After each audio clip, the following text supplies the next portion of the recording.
بسم اللہ الرحمن الرحیم۔ سورہ بقرہ سورہ نمبر 2 کی آیت نمبر 30 سے آج ہم نے اپنا سبق شروع کرنا ہے۔ اعوذ باللہ من الشیطان الرجیم، بسم اللہ الرحمن الرحیم۔ وَإِذْ قَالَ رَبُّكَ لِلْمَلَائِكَةِ إِنِّي جَاعِلٌ فِي الْأَرْضِ خلیفہ، اور یاد کرو جب کہا تمہارے رب نے فرشتوں سے کہ میں زمین میں ایک خلیفہ بنا رہا ہوں۔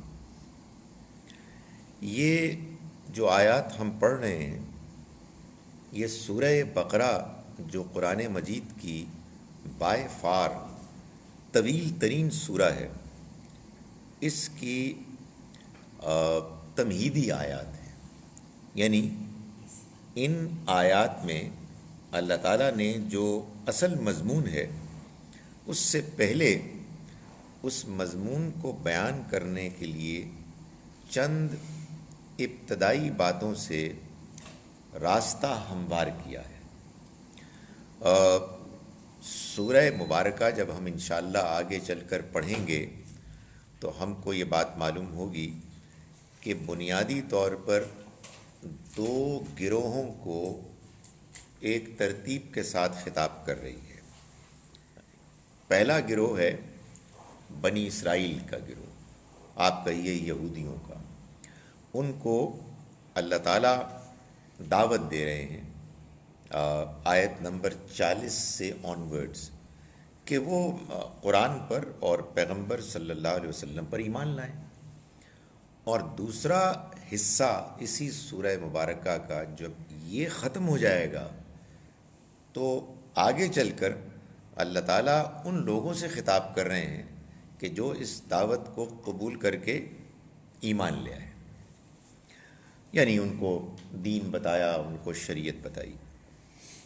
ان پہلی سے لے کر 39 آیات تک اللہ تعالیٰ نے کچھ ابتدائی باتیں بیان فرمائی ہیں، جن میں ہم نے یہ دیکھا کہ شروع میں اللہ نے مدینہ منورہ کی سوسائٹی میں جو اہل ایمان تھے ان کا تذکرہ کیا، ان کے اوصاف بیان کیے، پھر اختصار کے ساتھ ان لوگوں کا ذکر کیا کہ جنہوں نے کھلے عام انکار کر دیا، پھر ان کا ذکر کیا کہ جو نہ انکار کرتے تھے نہ اقرار کرتے تھے، منافق تھے، درمیان کی روش اختیار کرتے تھے۔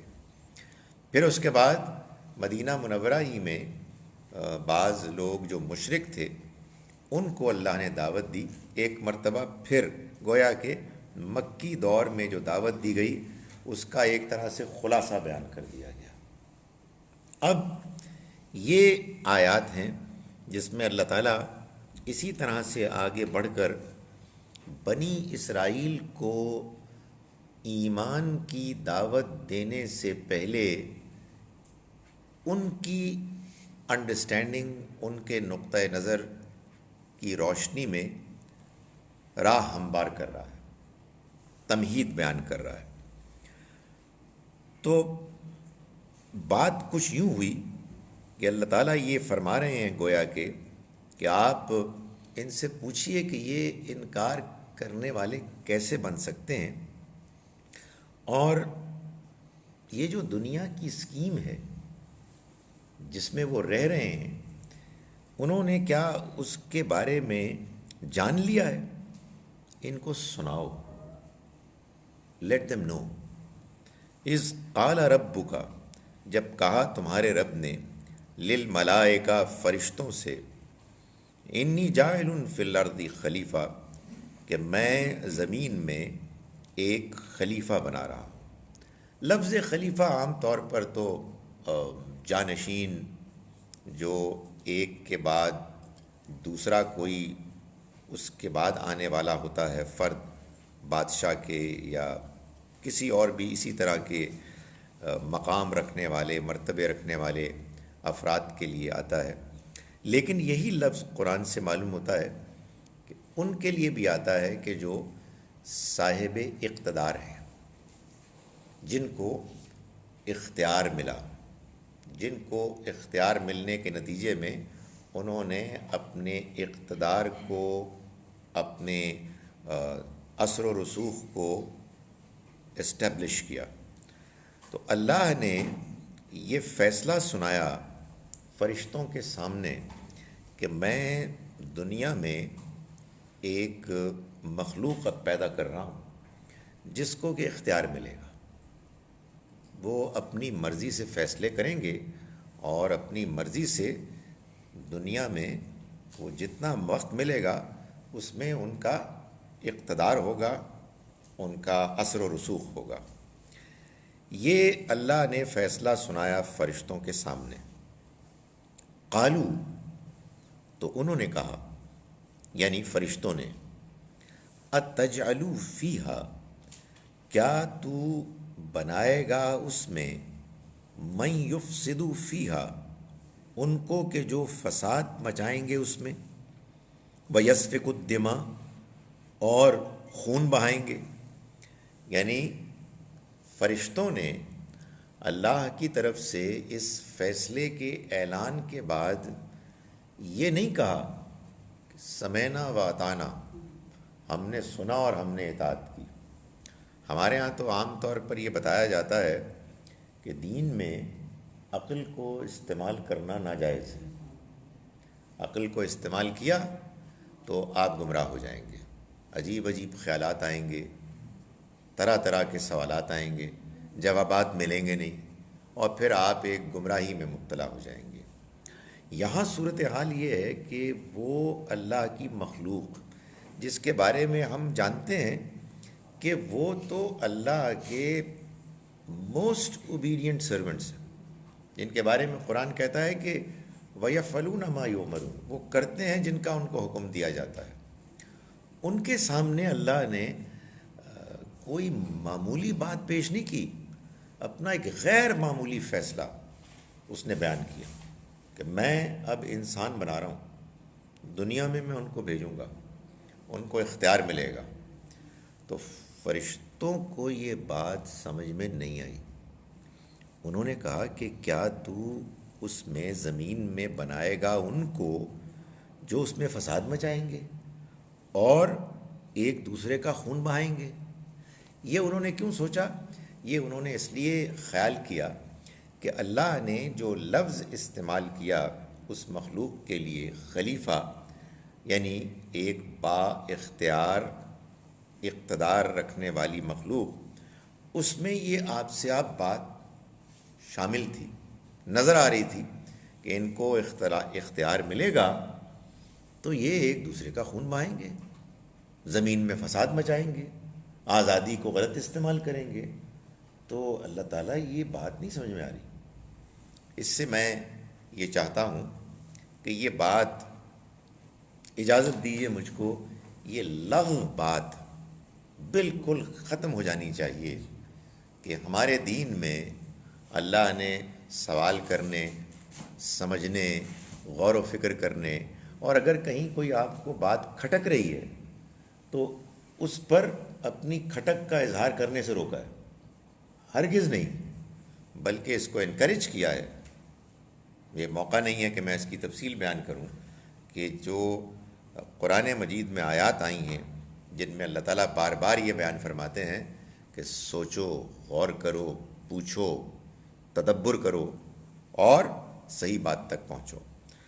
تو یہ فرشتوں نے اپنا تردد بیان کر دیا اور ساتھ ہی کہا وَنَحْنُ نُسَبِّحُ بِحَمْدِكَ، ہم تیری تسبیح کرتے ہیں تیری حمد کے ساتھ، یعنی ہم اس بات کا بھی اعلان کرتے ہیں کہ تو ہر عیب سے پاک ہے، ہم تیرا شکر بھی ادا کرتے ہیں، تیرے اندر تمام خوبیوں کو موجود مانتے ہیں، وَنُقَدِّسُ لَكَ، اور تیری پاکیزگی بیان کرتے ہیں، ہم تجھے ہر عیب سے، ہر معاملے میں پاک صاف قرار دیتے ہیں۔ یعنی کہنے کا مقصد یہ ہے کہ ہم تیری عبادت کرتے ہیں، اور کہنے کا مقصد یہ ہے کہ ہمارے موجود رہتے ہوئے یہ کسی اور مخلوق کی ضرورت کیوں پیش آئی؟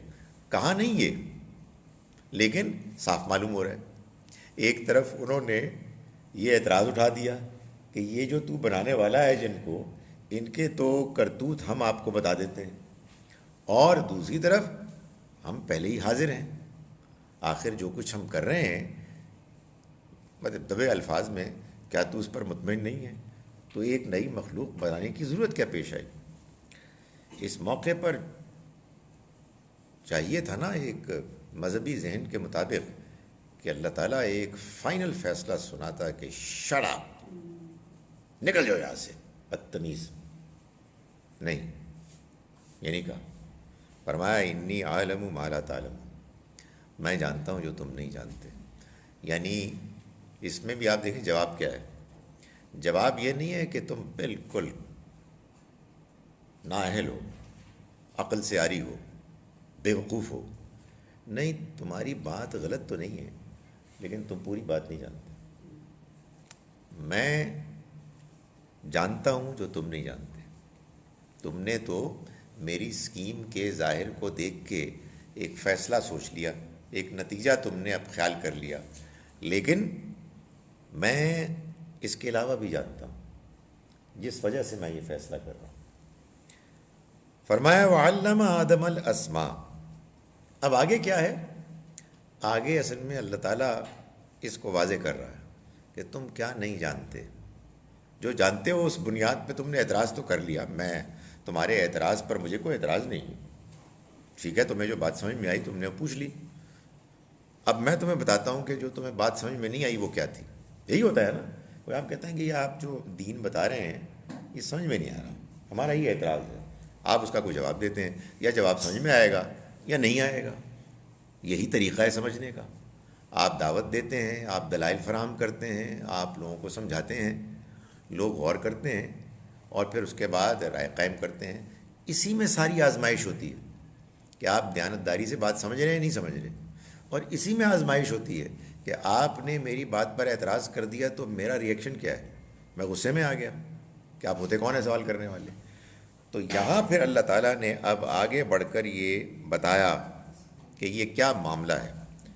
وعلم آدم الاسماء، اور سکھائے اس نے آدم کو نام، کلہا، وہ سارے. یہ نام کیا ہیں جن کو اللہ تعالیٰ نے آدم علیہ السلام کو سکھایا؟ الف لام لگا ہوا ہے اس پر، اور آگے چل کے جو بات بیان ہو رہی ہے اس میں یہ بات واضح ہے، اور میں آپ کو بتا دوں گا کہ کیسے واضح ہے. لیکن یہ معلوم ہوتا ہے کہ یہ نام تھے ان انسانوں کے نام جن کو اختیار ملے گا اور اس کے باوجود نہ وہ زمین میں فساد مچائیں گے، نہ وہ ایک دوسرے کا خون بہائیں گے، بلکہ اسی اللہ کے دیے ہوئے اختیار کو وہ صحیح طریقے سے استعمال کر کے نیکی، ہدایت، انسان دوستی، اللہ کی عبادت، اس کو کریں گے اور پھیلائیں گے. تو گویا کہ اللہ تعالیٰ نے یہ بتایا کہ تمہاری بات غلط تو نہیں ہے، لیکن تمہاری بات ادھوری ہے.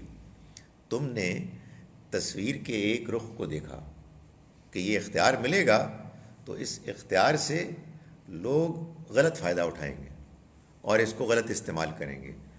تم نے یہ غور نہیں کیا کہ اسی اختیار کو کچھ لوگ صحیح بھی استعمال کریں گے. اور میں دنیا اسی لیے بنا رہا ہوں کہ ایک بڑی تعداد میں ایسے لوگ پیدا ہوں جو انبیاء ہوں، صدیق ہوں، شہداء ہوں، صالحین ہوں، نیک ہوں، نیکی کے کام کرنے والے ہوں، تاکہ میں ان کو پھر اس دنیا کے امتحان کے بعد اپنی جنت میں بساؤں. میں اس لیے پیدا کر رہا ہوں. تو تم نے تو تصویر کا ایک رخ دیکھا اور وہ بھی نیگیٹو، اور اس پر تمہیں یہ ایک عجیب سا محسوس ہوا کہ یہ میں کیا کرنے چلا ہوں. تو یہ اب اللہ تعالیٰ آدم علیہ السلام کے ذریعے سے ان کو یہ بات بتا رہے ہیں. یہ بات بیان کرنے کے بعد اب ایک بات جو ہمارے ہاں مشہور ہے اس بارے میں وہ بھی سن لیجیے. ہمارے عام طور پر یہ کہا جاتا ہے کہ یہ جو اللہ تعالیٰ نے نام سکھائے آدم علیہ السلام کو، یہ اصل میں نام تھے دنیا کی نالج کے، فزکس پڑھائی، کیمسٹری سمجھائی، جیوگرافی بتائی، اور بتایا کہ آدم کو بڑی نالج ہوگی. تو اس کے بعد فرشتے بڑے امپریس ہو گئے کہ یار بڑی گل ہے. سوال یہ پیدا ہوتا ہے کہ فرشتوں کا یہ اعتراض تو تھا ہی نہیں کہ یہ جن کو تو بنا رہا ہے یہ تو ان کی تو انفارمیشن ہی کوئی نہیں ہوگی، ہم ان سے زیادہ نالجبل ہیں. تو اگر اللہ تعالیٰ نے ان کو فزکس کیمسٹری پڑھائی اور ستارے سیاروں کا علم دیا تو اس سے فرشتوں کے سوال اور اعتراض پر کیا فرق پڑا؟ تو یہاں یہ بات اصل میں غلط سمجھی گئی اور غلط مشہور ہو گئی. اور میں بھی آپ کو بتاؤں گا کہ یہ قرآن کے الفاظ کے خلاف ہے. قرآن مجید اپنے الفاظ میں یہ بتا رہا ہے کہ یہ نام انسانوں کے نام تھے، اور نام سے مراد تعارف، ان کی ڈیٹیل نہیں تو کوئی سی وی، کچھ تھوڑا سا ریزیومے کہ بھائی یہ ہوں گے. تم نے یہ تو دیکھ لیا کہ ابو جہل اور فرعون اور ابو لہب ہوں گے، اور یہ محمد اور عیسیٰ اور موسیٰ اور ابراہیم علیہ السلام، ان کو نہیں دیکھا تم نے. یہ اصل میں اللہ تعالیٰ بتا رہے ہیں. تو فرمایا کہ وَعَلَّمَ آدَمَ الْأَسْمَاءَ، سکھائے اس نے آدم کو نام، کلھا ان کے ساروں کے. ثم عرضهم علی الملائکہ، پھر اس نے پیش کیا ان کو فرشتوں کے سامنے. یہ جو ہے نا بات، اس نے پیش کیا ان کو، یہ انسانوں کے یا آپ کہیے جنوں کے یا فرشتوں، اس کے علاوہ عربی میں استعمال ہو ہی نہیں سکتا. عربی میں استعمال ہی نہیں ہو سکتا. یعنی اگر پہاڑ ہوتے، دریا ہوتے، ستارے ہوتے، چاند سورج ہوتے، جانور ہوتے، تو ارادہم آ ہی نہیں سکتا. پھر اس کے لیے کچھ اور ہوتا، ارادہا ہوتا، ارادہنہ ہوتا. تو یہ ہم کی پروناؤن بتا رہی ہے کہ آدم علیہ السلام کے سامنے، آدم علیہ السلام نے فرشتوں کے سامنے وہ انسان پیش کیے. یعنی اللہ نے ان کو بتایا اور پھر انہوں نے اس کی ارینجمنٹ کی. فقالا، پھر اس نے پوچھا، انبئونی باسماء ہؤلاء، تم مجھے ان کے نام بتاؤ. یعنی یہ جن کو میں نے تمہارے سامنے پیش کیا ہے، جن کی ڈیٹیلز، جن کی کارکردگی، جو کچھ وہ کریں گے، اچیومنٹس، وہ تمہارے سامنے بیان کی ہیں، تم بتاؤ ان کے بارے میں. What do you know about them ان کنتم صادقین، اگر تم واقعی سچے ہو، اگر تم واقعی اپنے اس دعوے میں، خدشے میں سچے ہو کہ جو میں بنانے والا ہوں وہ زمین میں فساد مچائیں گے اور یہ ساری اسکیم کچھ بیکار سی لگتی ہے، تو پھر یہ مجھے بتاؤ کہ یہ کون ہے. قالو، انہوں نے کہا، یعنی فرشتوں نے کہا، سبحانک، تو ہر عیب سے پاک ہے. یعنی یہ ہمیں معلوم ہے کہ تیرا کوئی فیصلہ غلط نہیں ہو سکتا، تیرے اندر عیب ہے ہی نہیں. ہم نے تو بس ایک تردد تھا، ہم نے پیش کر دیا. لیکن یہ بات کہ تیرا فیصلہ بالکل پرفیکٹ ہے یہ ہم جانتے ہیں. سبحانک، تو ہر عیب سے پاک ہے. لا علم لنا، ہمارے پاس کوئی علم ہے ہی نہیں، الا ما علمتنا، سوائے اس کے کہ جو تو نے ہم کو سکھایا. انک انت العلیم الحکیم، یقیناً تو سب کچھ جاننے والا، بڑی حکمت والا ہے. یعنی ایک تو یہ کہ تجھے سبھی کچھ معلوم ہے، ہم نے تو کچھ منفی امکانات کو سوچا اور اس کو بیان کر دیا. تجھے منفی بھی اور مثبت بھی سب معلوم ہے، اور اس کے پیچھے وزڈم، حکمت کیا ہے وہ بھی معلوم ہے. تو تیرے اندر تو کوئی کمی ہے ہی نہیں، اور ہم کیا جانتے ہیں؟ وہی جانتے ہیں جو تو نے ہمیں سکھایا. قالا یا آدم، فرمایا اے آدم، انبئہم، ان کو بتاؤ، باسمائہم، ان کے نام. ان کے نام یعنی ان کی اچیومنٹس، انسانوں کے یہ جو عظیم لوگ ہیں ان کی کچھ تفصیلات بتاؤ، انٹروڈیوس کرو ان کو. فلما انبأہم باسمائہم، پھر جب اس نے بتایا ان کو، یعنی آدم نے بتایا فرشتوں کو، باسمائہم، ان کے ناموں کے بارے میں یہ ہم بار بار آ رہا ہے، یہ وہی انسان ہے۔ قالا، تو فرمایا اللہ نے، الم اقل لکم، کیا میں نے تم کو نہ کہا تھا، انی اعلم غیب السماوات والارض، میں جانتا ہوں آسمانوں اور زمین کے غیب کو، وَأَعْلَمُ، اور میں جانتا ہوں، ما تبدون، جو تم ظاہر کرتے ہو، وما کنتم تکتمون، اور جو کچھ تم چھپا رہے تھے۔ کیا چھپا رہے تھے؟ اپنا ہی خیال کہ اللہ میاں کیا ہم کافی نہیں ہیں، ہم تیری عبادت کرتے ہیں، یہ جن کو تو بنانے لگا ہے یہ تو بڑے بدتمیز لوگ ہوں گے، یہ تو زمین میں فساد مچائیں گے۔ مجھے یہ بھی معلوم کہ تمہارے دل میں اصل میں اس سوال، اس اعتراض پر کے پیچھے یہ خیال تھا کہ آخر وجہ کیا ہے۔ یہ ہوتا ہے، اس سے معلوم ہوا کہ یہ فرشتوں کے یہاں بھی ہوتا ہے۔ دیکھیں بات یہ ہے کہ جس آدمی کے اندر آگے بڑھنے کے لیے موٹیویشن ہے، جو آگے بڑھنا چاہتا ہے، جو ہمت رکھتا ہے، جو ایمبیشن رکھتا ہے، وہ پھر تھوڑا سا شروع میں تو جب کوئی اس سے آگے نکل جائے تو ہوتا تو ہے خیال، یار یہ کیا ہو گیا۔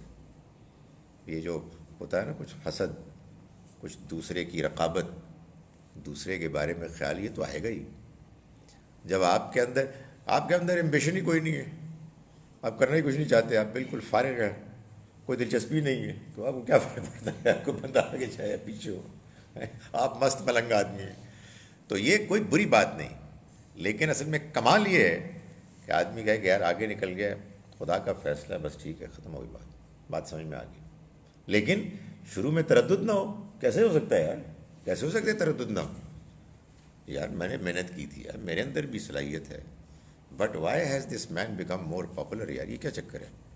نہیں یار، بس ٹھیک ہے یار، خدا کا فیصلہ ہے، خدا کا فیصلہ غلط نہیں ہو سکتا، یہی آزمائش ہے۔ تو اللہ تعالیٰ نے بتا دیا کہ دیکھو میں جانتا ہوں، جو فرمایا کہ میں نے تم کو نہیں کہا تھا کہ میں جانتا ہوں جو آسمانوں اور زمین کے غیب ہیں، اور میں جانتا ہوں اس کو بھی کہ جو کچھ تم ظاہر کرتے ہو اور جو کچھ بھی تم چھپاتے تھے۔ تو ان آیات میں اصل میں اللہ تعالیٰ نے یہ بتایا کہ دیکھو یہ انسان کے بنانے سے پہلے یہ معاملہ ہوا، یہ میری اسکیم ہے، میں اس دنیا کو بنا رہا ہوں، انسانوں کو اختیار دے رہا ہوں، مقصد ان کو آزمانا ہے، اور اس آزمائش کے نتیجے میں ان کو موقع فراہم کرنا ہے کہ وہ اللہ کی توقعات کے مطابق پورے اتریں اپنے اختیار سے، اور پھر اس حسین دنیا جنت کے مستحق بن جائیں جس کو میں بساؤں گا اپنے ان بندوں سے، کہ جو بندے اس دنیا کے امتحان میں کامیابی سے گزر کے اپنے آپ کو اس کے لیے ایلیجبل ثابت کر دیں۔ یہ دنیا کی اسکیم ہے، اس لیے کہ اللہ کی جنت میں، اللہ کی اس حسین دنیا میں اگر کوئی بغیر قابلیت استحقاق کے جائے گا، اس سے فرق ہی کچھ نہیں پڑتا، تو اس میں وہ نعمت کا احساس ہی نہیں ہوگا، وہ اصل میں کوئی نعمت ہوگی بھی نہیں۔ یہ دنیا کی زندگی ہے جس میں سے گزار کے اللہ تعالیٰ انسانوں کو وہاں پہنچانا چاہتا ہے، اور اس میں جو کی ایلیمنٹ ہے، جو اس ساری پریزنٹیشن سے معلوم ہوتا ہے، وہ انسان کا اختیار ہے، انسان کی آزادی ہے۔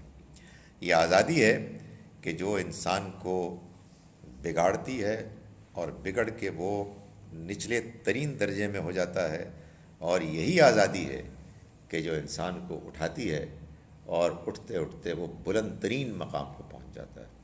اس آزادی کو اصل میں انسان کو اختیار کرنا ہے صحیح طریقے سے۔ فرشتوں نے محسوس کیا کہ ایک تو اللہ تعالیٰ ہے، آزاد ہے، اپنے فیصلے کرتا ہے، اور یہ اللہ نے کیا کیا کہ ایک اور اپنے سے بہت ہی چھوٹی اور کمزور مخلوق، اس کو بھی اختیار دے دیا، تو بہت گڑبڑ ہو جائے گی۔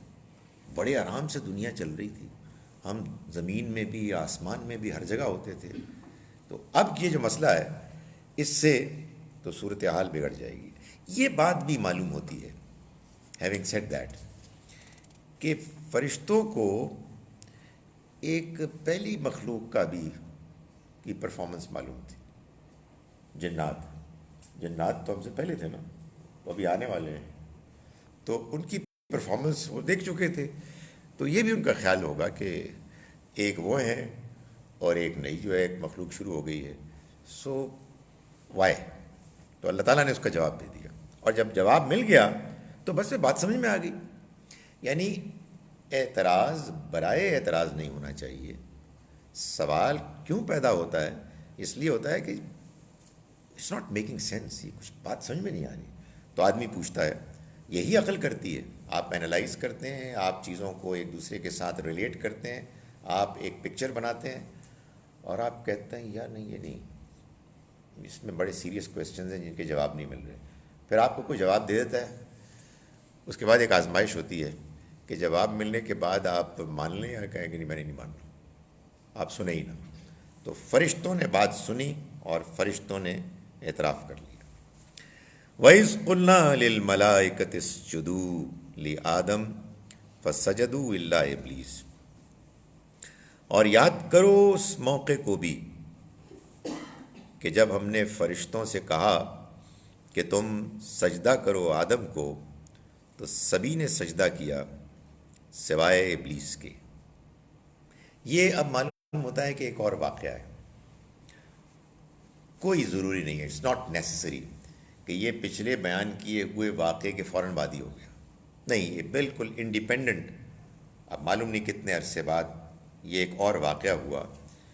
اور ان کو بتا دو اس واقعے کے بارے میں بھی کہ جب ہم نے کہا فرشتوں سے کہ تم سجدہ کرو آدم کو. سجدہ اگر محض تعظیم کے لیے ہو اور وہ بھی اللہ کے حکم کے تحت ہو تو پھر یہ ناجائز نہیں ہے. لیکن اللہ کا حکم کب ہوگا یہ تو اللہ تعالیٰ اگر خود براہ راست وحی کے ذریعے سے یہ بتائیں گے تو تبھی حکم ہوگا.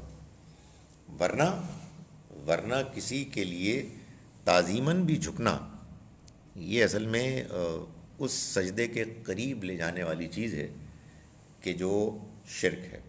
اس لیے اب اس سے ہمیں روک دیا گیا ہے، ہم یہ نہیں کر سکتے. ایسے ہی بات ہے جیسے مثال کے طور پر ہم کسی انسان کو نہیں مار سکتے. انسان کی جان لینا ہمارے لیے ناجائز ہے. ہاں البتہ اللہ وحی کے ذریعے سے کسی کو کہہ دے کہ اس بندے کو مار دو، جیسے اللہ نے نبی اکرم صلی اللہ علیہ وسلم کی زندگی میں صحابہ کرام کو، کفار کو سزا کے طور پر، عذاب کے طور پر قتل کرنے کے لیے کہا. اب کوئی نہیں کر سکتا، اب نہیں ہو سکتا. کیوں؟ اس لیے کہ اب کوئی وحی آئے گی نہیں، وحی کے آنے کا سلسلہ بند ہو گیا ہے. اس لیے اللہ کی شریعت میں 2 سزاؤں کے علاوہ اب کوئی انسان کسی انسان کو قتل نہیں کر سکتا.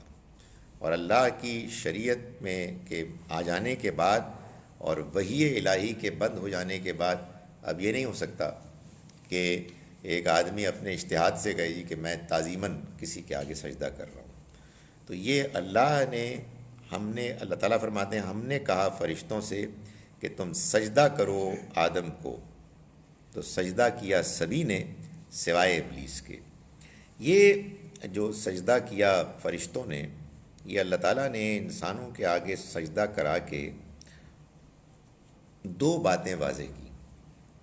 ایک بات تو یہ کہ اصل چیز یہ نہیں ہے کہ کوئی نور سے پیدا ہوا ہے یا نار سے پیدا ہوا ہے یا مٹی سے پیدا ہوا ہے.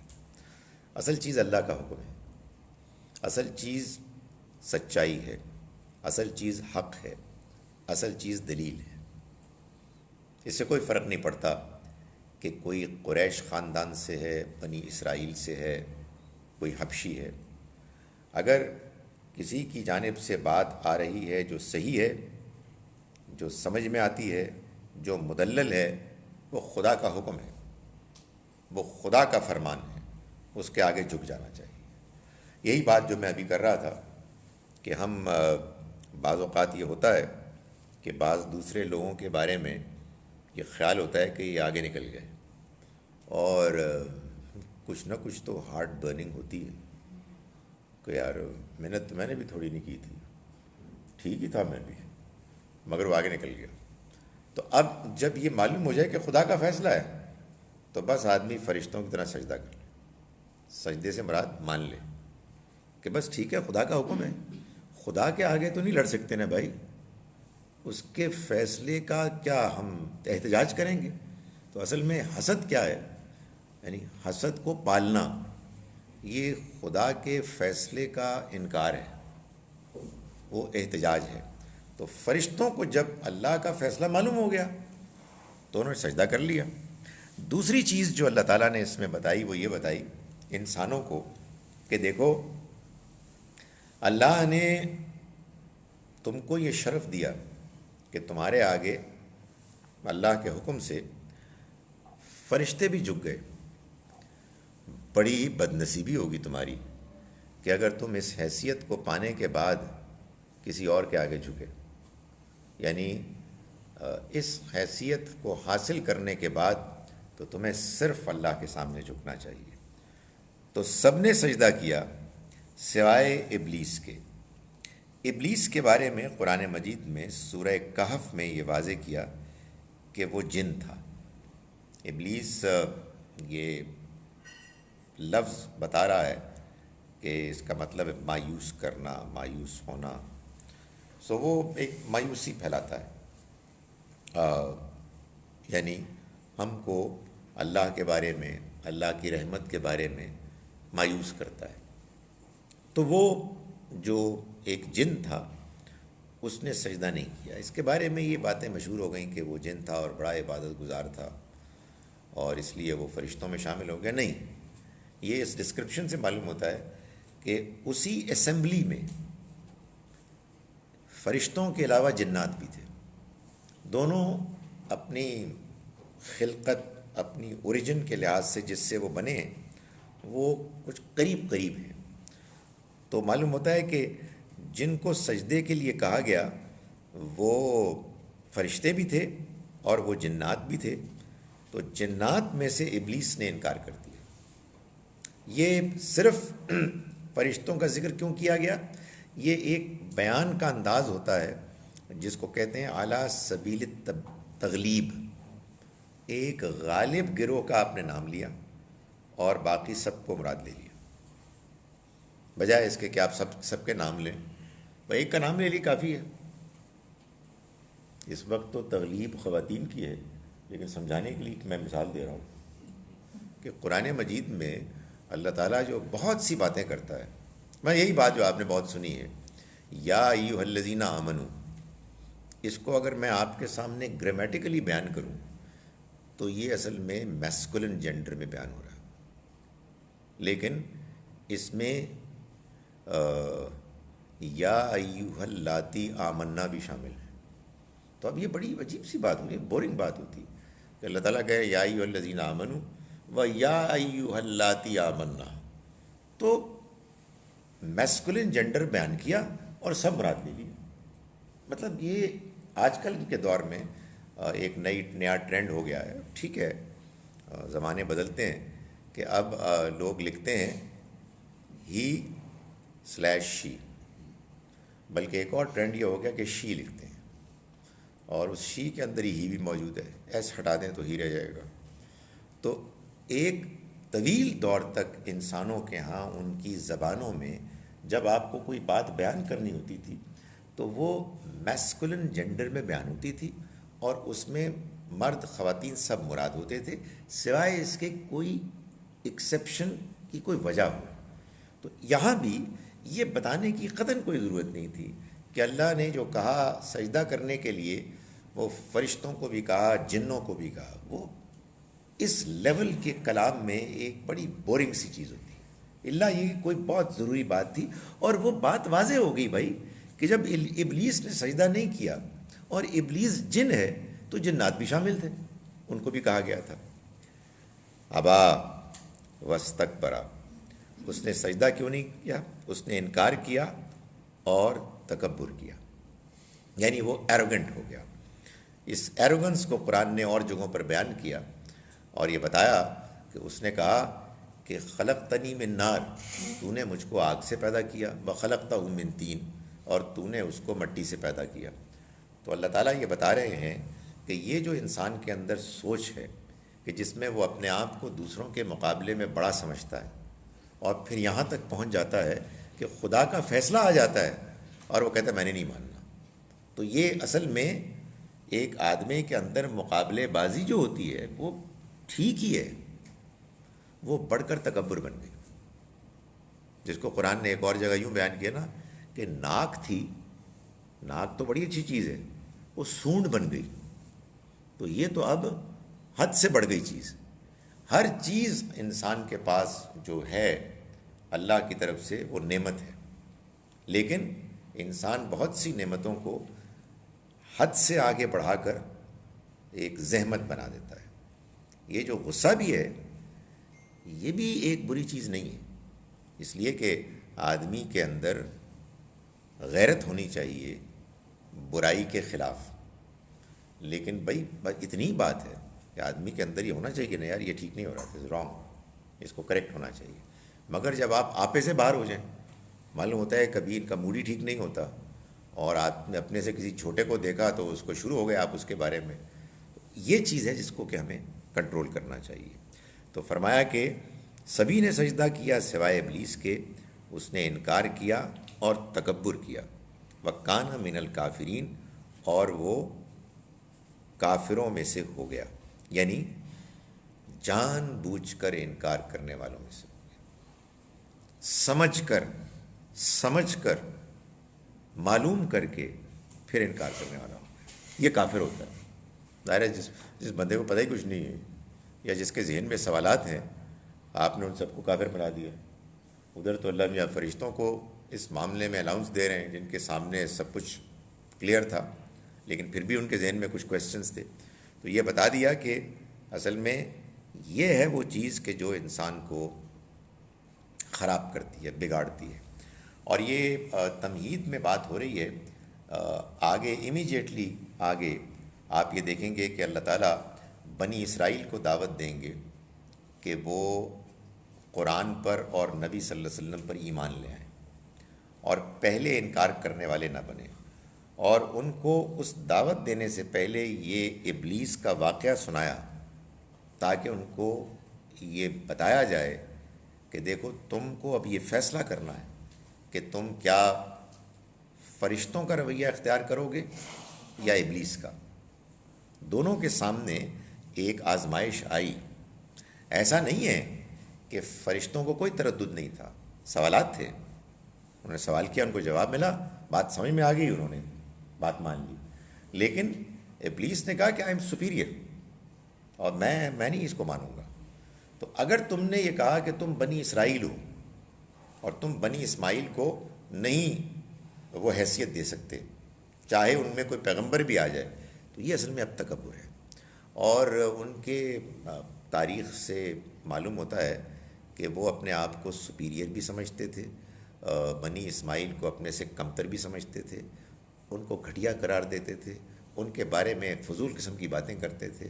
تو جب یہ ہوتا ہے نا، جب یہ اس طرح کی گفتگو کہ آپ کسی دوسرے گروہ پر لان تان کریں، ان کو گالیاں دیں، ان کو کمتر قرار دیں، اس کے بعد آدمی کے اندر حق پسندی ختم ہو جاتی ہے۔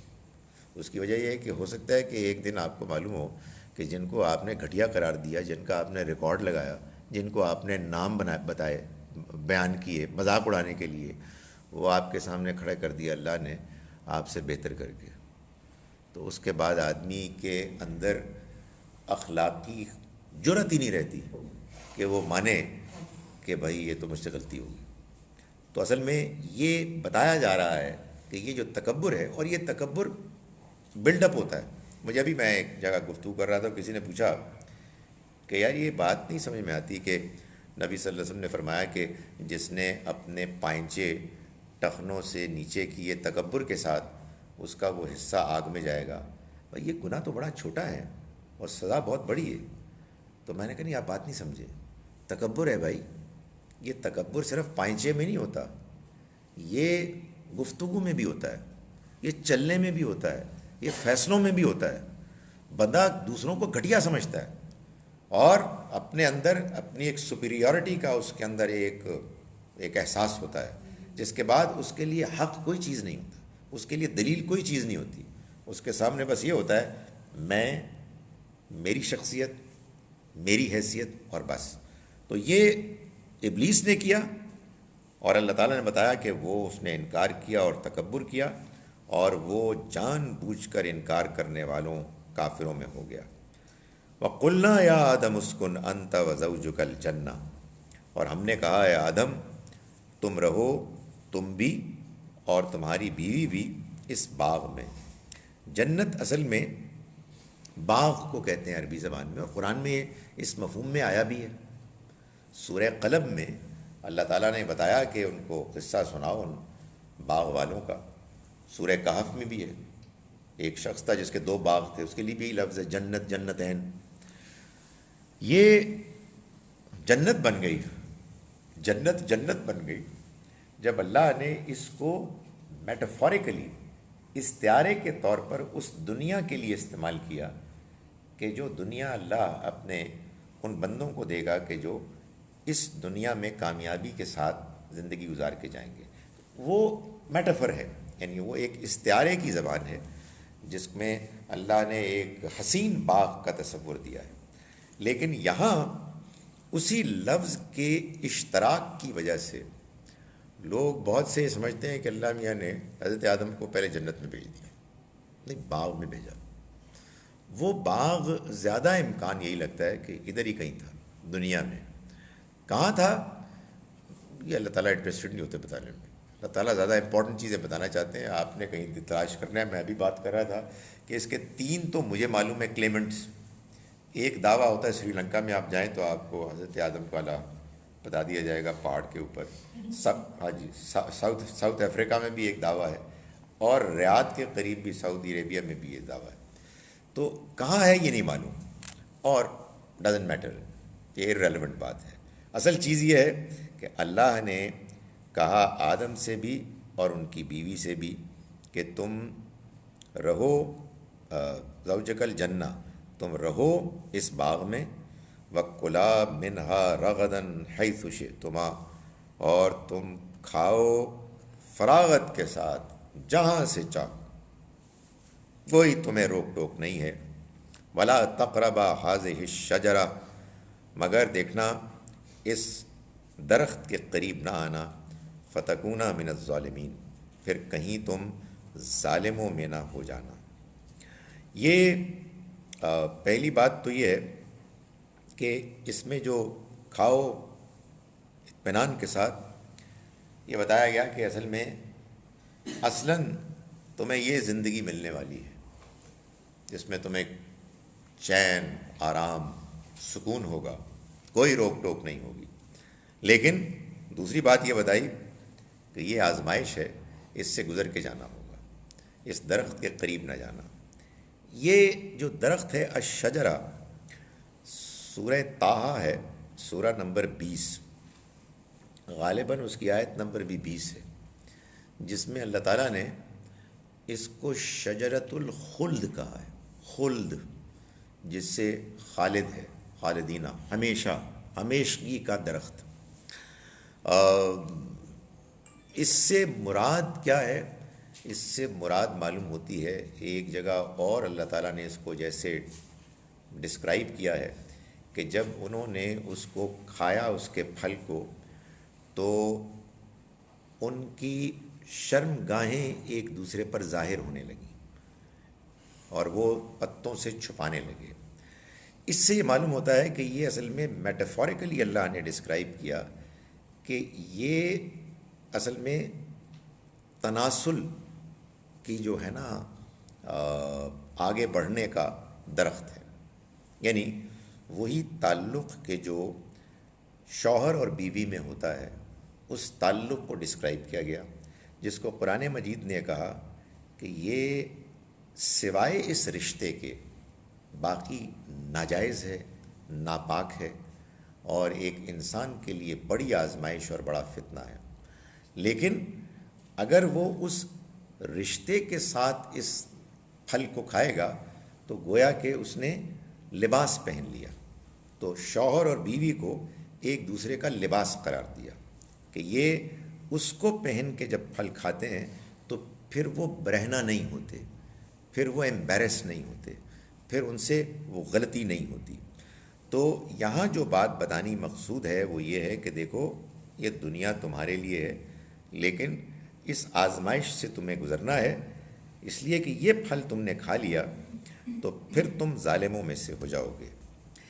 یہاں یہ بات بتانی مقصود تھی کہ دیکھو اب یہ تم دنیا میں جو جا رہے ہو یہ جان لو کہ اس دنیا میں دو بڑی آزمائشیں ہوں گی.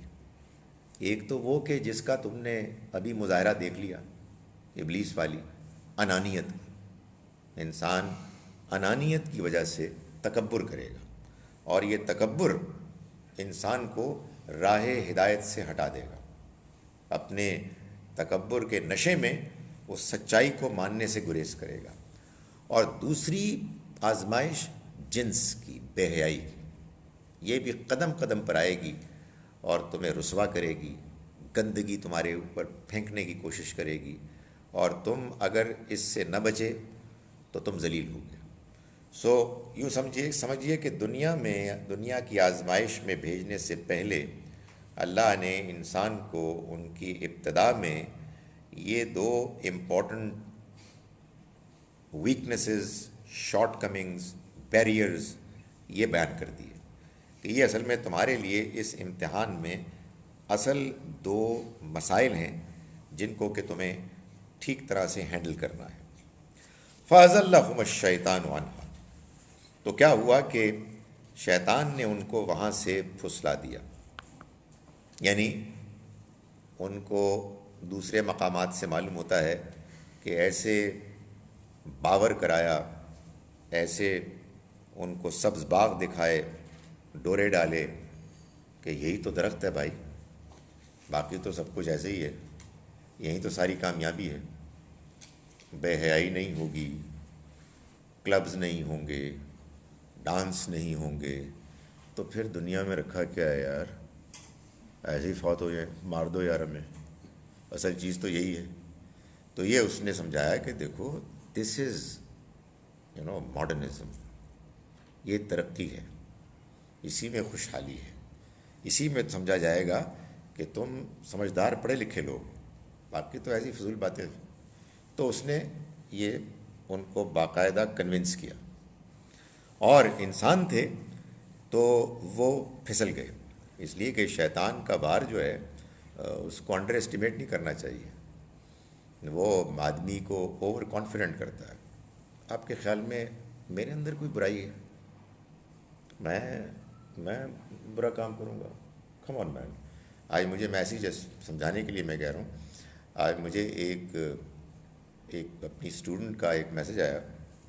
اس نے کہا سر میں بہت ڈپریشن میں, میں ایک لڑکا تھا ہمارا کلاس فیلو, اس کے ساتھ میں اپنی اسٹڈیز کے بارے میں we use to talk about it, کوئی پروجیکٹ بھی ساتھ کیے, سب کچھ کیا. تو اب مجھے اس کی طرف سے بیہودہ میسیجز آ رہے ہیں. تو میں نے کہا یار یہ کیا چکر ہے؟ تو میں نے اس کو کہا کہ ایسے کرو تم اپنے پیرنٹس کو بھیجو, کوئی رشتہ کریں. اس نے کہا میری تو منگنی پہلے ہو چکی ہے. What is this naan sense یار. تو میں نے کہا میں کیا کروں؟ میں نے کہا یار ایک تو بیٹی یہ اکنالج کرو کہ یہ تم نے 4 سال ضرورت سے زیادہ اس کے ساتھ گپیں ماری ہیں, یہ کوئی ٹھیک نہیں تھا. یہ ایک لمٹ ہونی چاہیے یار, انسان کو اپنی لمیٹیشن جاننی چاہیے. یہ 2 بڑی پرابلمز میں سے ایک پرابلم ہے, اس کو آپ انڈر ایسٹیمیٹ نہیں کر سکتے. آپ جو مرضی فلسفہ بیان کریں, جو مرضی کچھ کریں, انسان کمزور ہے اور اس کی کمزوری کے نتیجے میں اس کا ستیہ ناش ہو جاتا ہے اگر وہ اس کے بارے میں محتاط نہ ہو. تو یہ بتایا, وہ آگے گئے, درخت کھا لیا انہوں نے, ظاہر ہے اس نے کچھ چکر چلایا ہوگا, وہ قریب گئے اور پھر اس کے بعد ان سے بلنڈر ہو گیا. تو اس کے بعد اللہ تعالیٰ نے فرمایا وَقُلْنَا اهْبِطُوا بَعْضُكُمْ لِبَعْضٍ عَدُوٌّ, تم یہاں سے اب اتر جاؤ, تم میں سے بعض دوسروں کے دشمن ہوں گے. اتر جانے سے مطلب یہ نہیں ہے کہ وہ کسی اور پلانٹ میں تھے اور ان سے کہا کہ آپ ادھر آ جاؤ.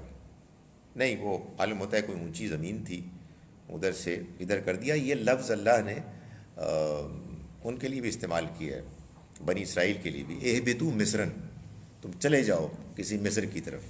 تو یہ وہ لفظ ہے. اور فرمایا کہ یہ اب کیا ہے، یہ تم میں سے بعض دوسروں کے دشمن ہو گئے.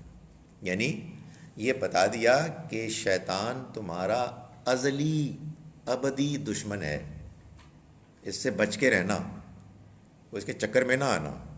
اس کے پاس اتنے خوبصورت دلائل ہوتے ہیں کہ تم کیا چیز ہو.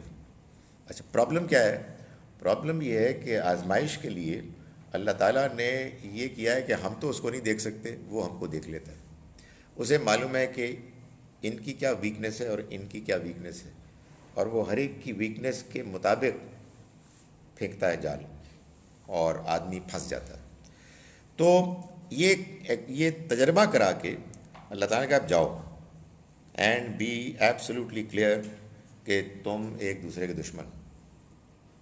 ایسے ہی میں ازراہ تفنن ایک لطیفہ سنا رہا ہوں کہ یہ باقاعدہ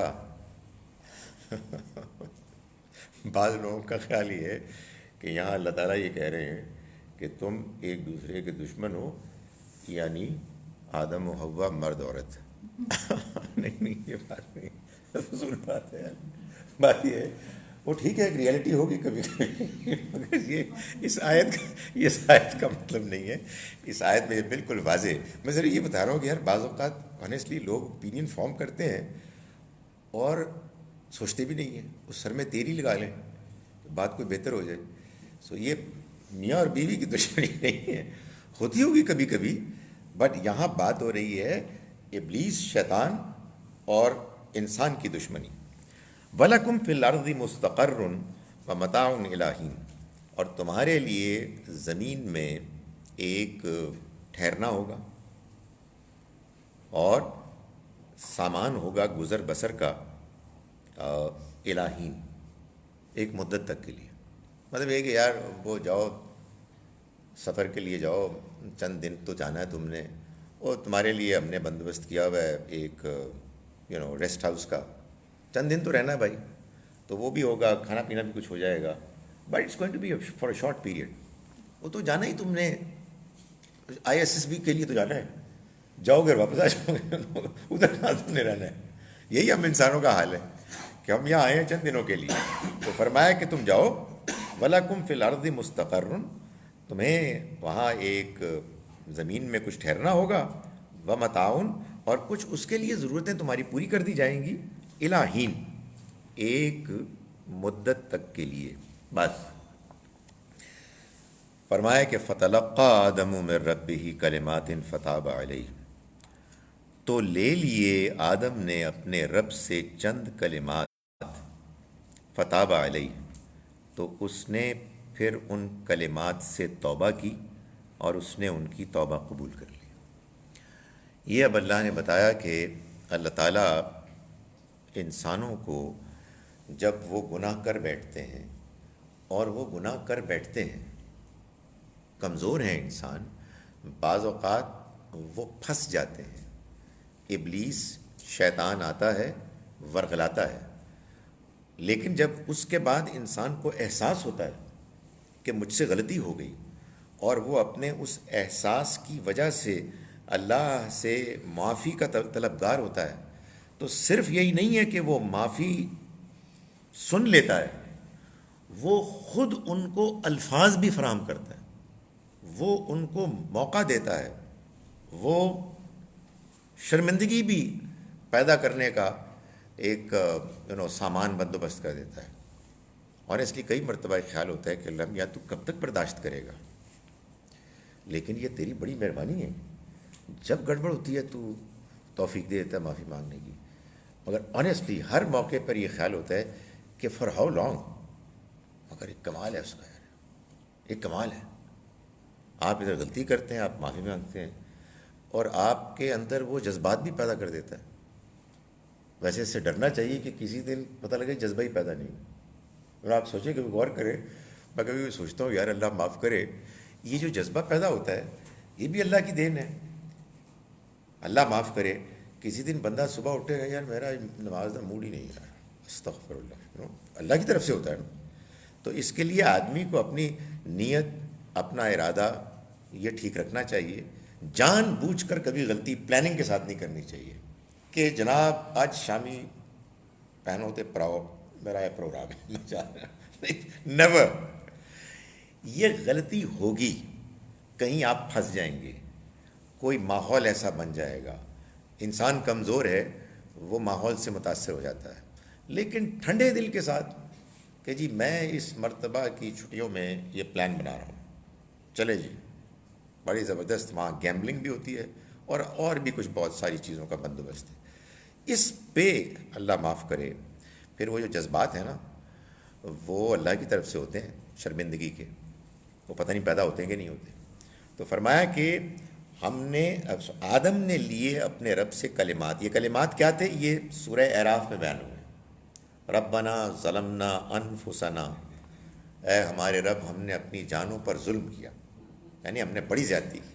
وَإِن لَّمْ تَغْفِرْ لَنَا وَتَرْحَمْنَا، اگر تو نے ہمیں معاف نہ کیا، ہم پر رحم نہ فرمایا، لَنَكُونَنَّ مِنَ الْخَاسِرِينَ، تو ہم بہت نقصان سے دوچار ہونے والوں میں ہو جائیں گے. تو یہ جناب انہوں نے کلمات لیے اللہ سے اور توبہ کی، اور اس نے ان کی توبہ قبول کی. اِنَّهُ هُوَ التَّوَّابُ الرَّحِيمُ، یقیناً وہ بہت توبہ قبول کرنے والا، بہت رحم کرنے والا ہے. قُلْنَا اهْبِطُوا مِنْهَا جَمِيعًا، اس نے کہا کہ اب اتر جاؤ تم سارے کے سارے، یعنی آدم حوا تم بھی اور ابلیس تم بھی، جاؤ یہاں سے.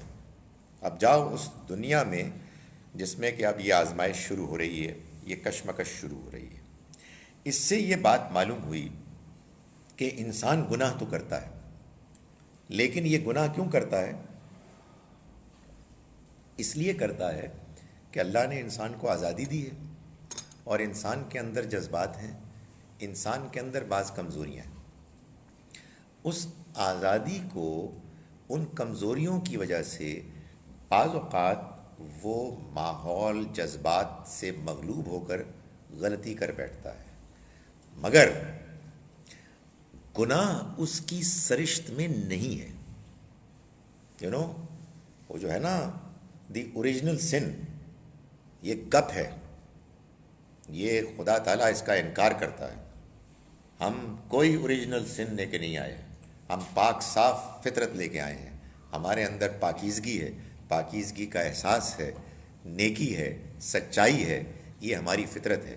مگر چونکہ ہمیں امتحان کے لیے اس نے بھیجا ہے، ہمارے اندر آزادی ہے. اور آزادی کے بعد کچھ ایسی کمزوریاں ہیں، جیسے میں نے بتا دیا، دو بڑی کمزوریاں، ایک انانیت کی اور ایک بے حیائی کی.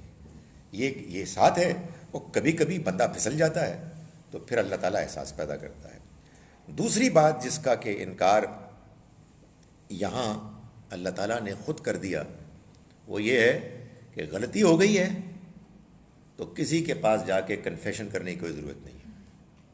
خدا کے آگے کنفیشن کریں، خدا کے آگے جھکیں، اس سے معافی مانگیں، وہ معاف کرنے والا ہے. سو یہ بھی گپ ہے کہ انسان اس دنیا میں کوئی گناہ لے کر آیا ہے اوریجنل، جو اس کے ساتھ ایسے چپکا ہوا ہے کہ وہ دھل ہی نہیں سکتا.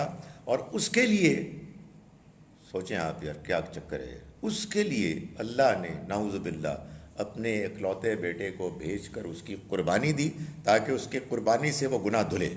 اللہ اکبر. Absolutely no possibility. انسان پاک صاف ہے، اس دنیا میں آزمائش کے لیے آیا ہے، کمزوری میں پھنس جاتا ہے. جب غلطی ہوتی ہے معافی مانگتا ہے، اللہ معاف کر دیتا ہے اس کو. اس کے لیے کسی اٹونمنٹ کے لیے کسی قربانی کی، کسی خون کی ضرورت نہیں ہے. یہ واضح کر دیا. قُلْنَا اهْبِطُوا مِنْهَا جَمِيعًا، ہم نے کہا کہ یہاں سے چلے جاؤ تم سارے کے سارے. فَإِمَّا يَأْتِيَنَّكُم مِّنِّي هُدًى، پھر جب تمہارے پاس آئے میری طرف سے کوئی ہدایت. فَمَن تَبِعَ هُدَايَا، پھر جس کسی نے میری ہدایت کی پیروی کی. فَلَا خَوْفٌ عَلَيْهِمْ وَلَا هُمْ يَحْزَنُونَ، تو ایسوں کے لیے نہ کوئی خوف ہوگا اور نہ ہی وہ غمگین ہوں گے. یعنی مطلب یہ ہے کہ میں تم کو دنیا میں امتحان کے لیے بھیج رہا ہوں تو بے یار و مددگار نہیں بھیج رہا. میں تمہیں عقل فطرت دے کے تو پہلے سے بھیج رہا ہوں، میں اس کے پیچھے اپنا پیغام بھی بھیجوں گا، میں اپنے پیغمبر بھی بھیجوں گا، میں اپنی کتابیں بھی بھیجوں گا، تو تم پوری طرح اکوپڈ ہوگے۔ تو دیکھو، جب جب تمہارے پاس میری طرف سے کوئی ہدایت آئے، میری طرف سے ہدایت آئے، یہ بات صاف بتا رہی ہے کہ یہ تمہیں پتہ چل جائے گا کہ میری طرف سے وہ ہدایت بتائے گی، اپنے الفاظ سے بتائے گی، اپنی پریزنٹیشن سے بتائے گی، تمہاری فطرت اس کو خود سمجھے گی، دیکھے گی کہ اللہ کی ہدایت ہے۔ تو جس کسی نے میری ہدایت کی پیروی کی، آگے جو کچھ لکھا ہے اس کا مطلب یہ ہے کہ اس کو جنت ملے گی۔ اس لیے کہ جنت کیا ہے؟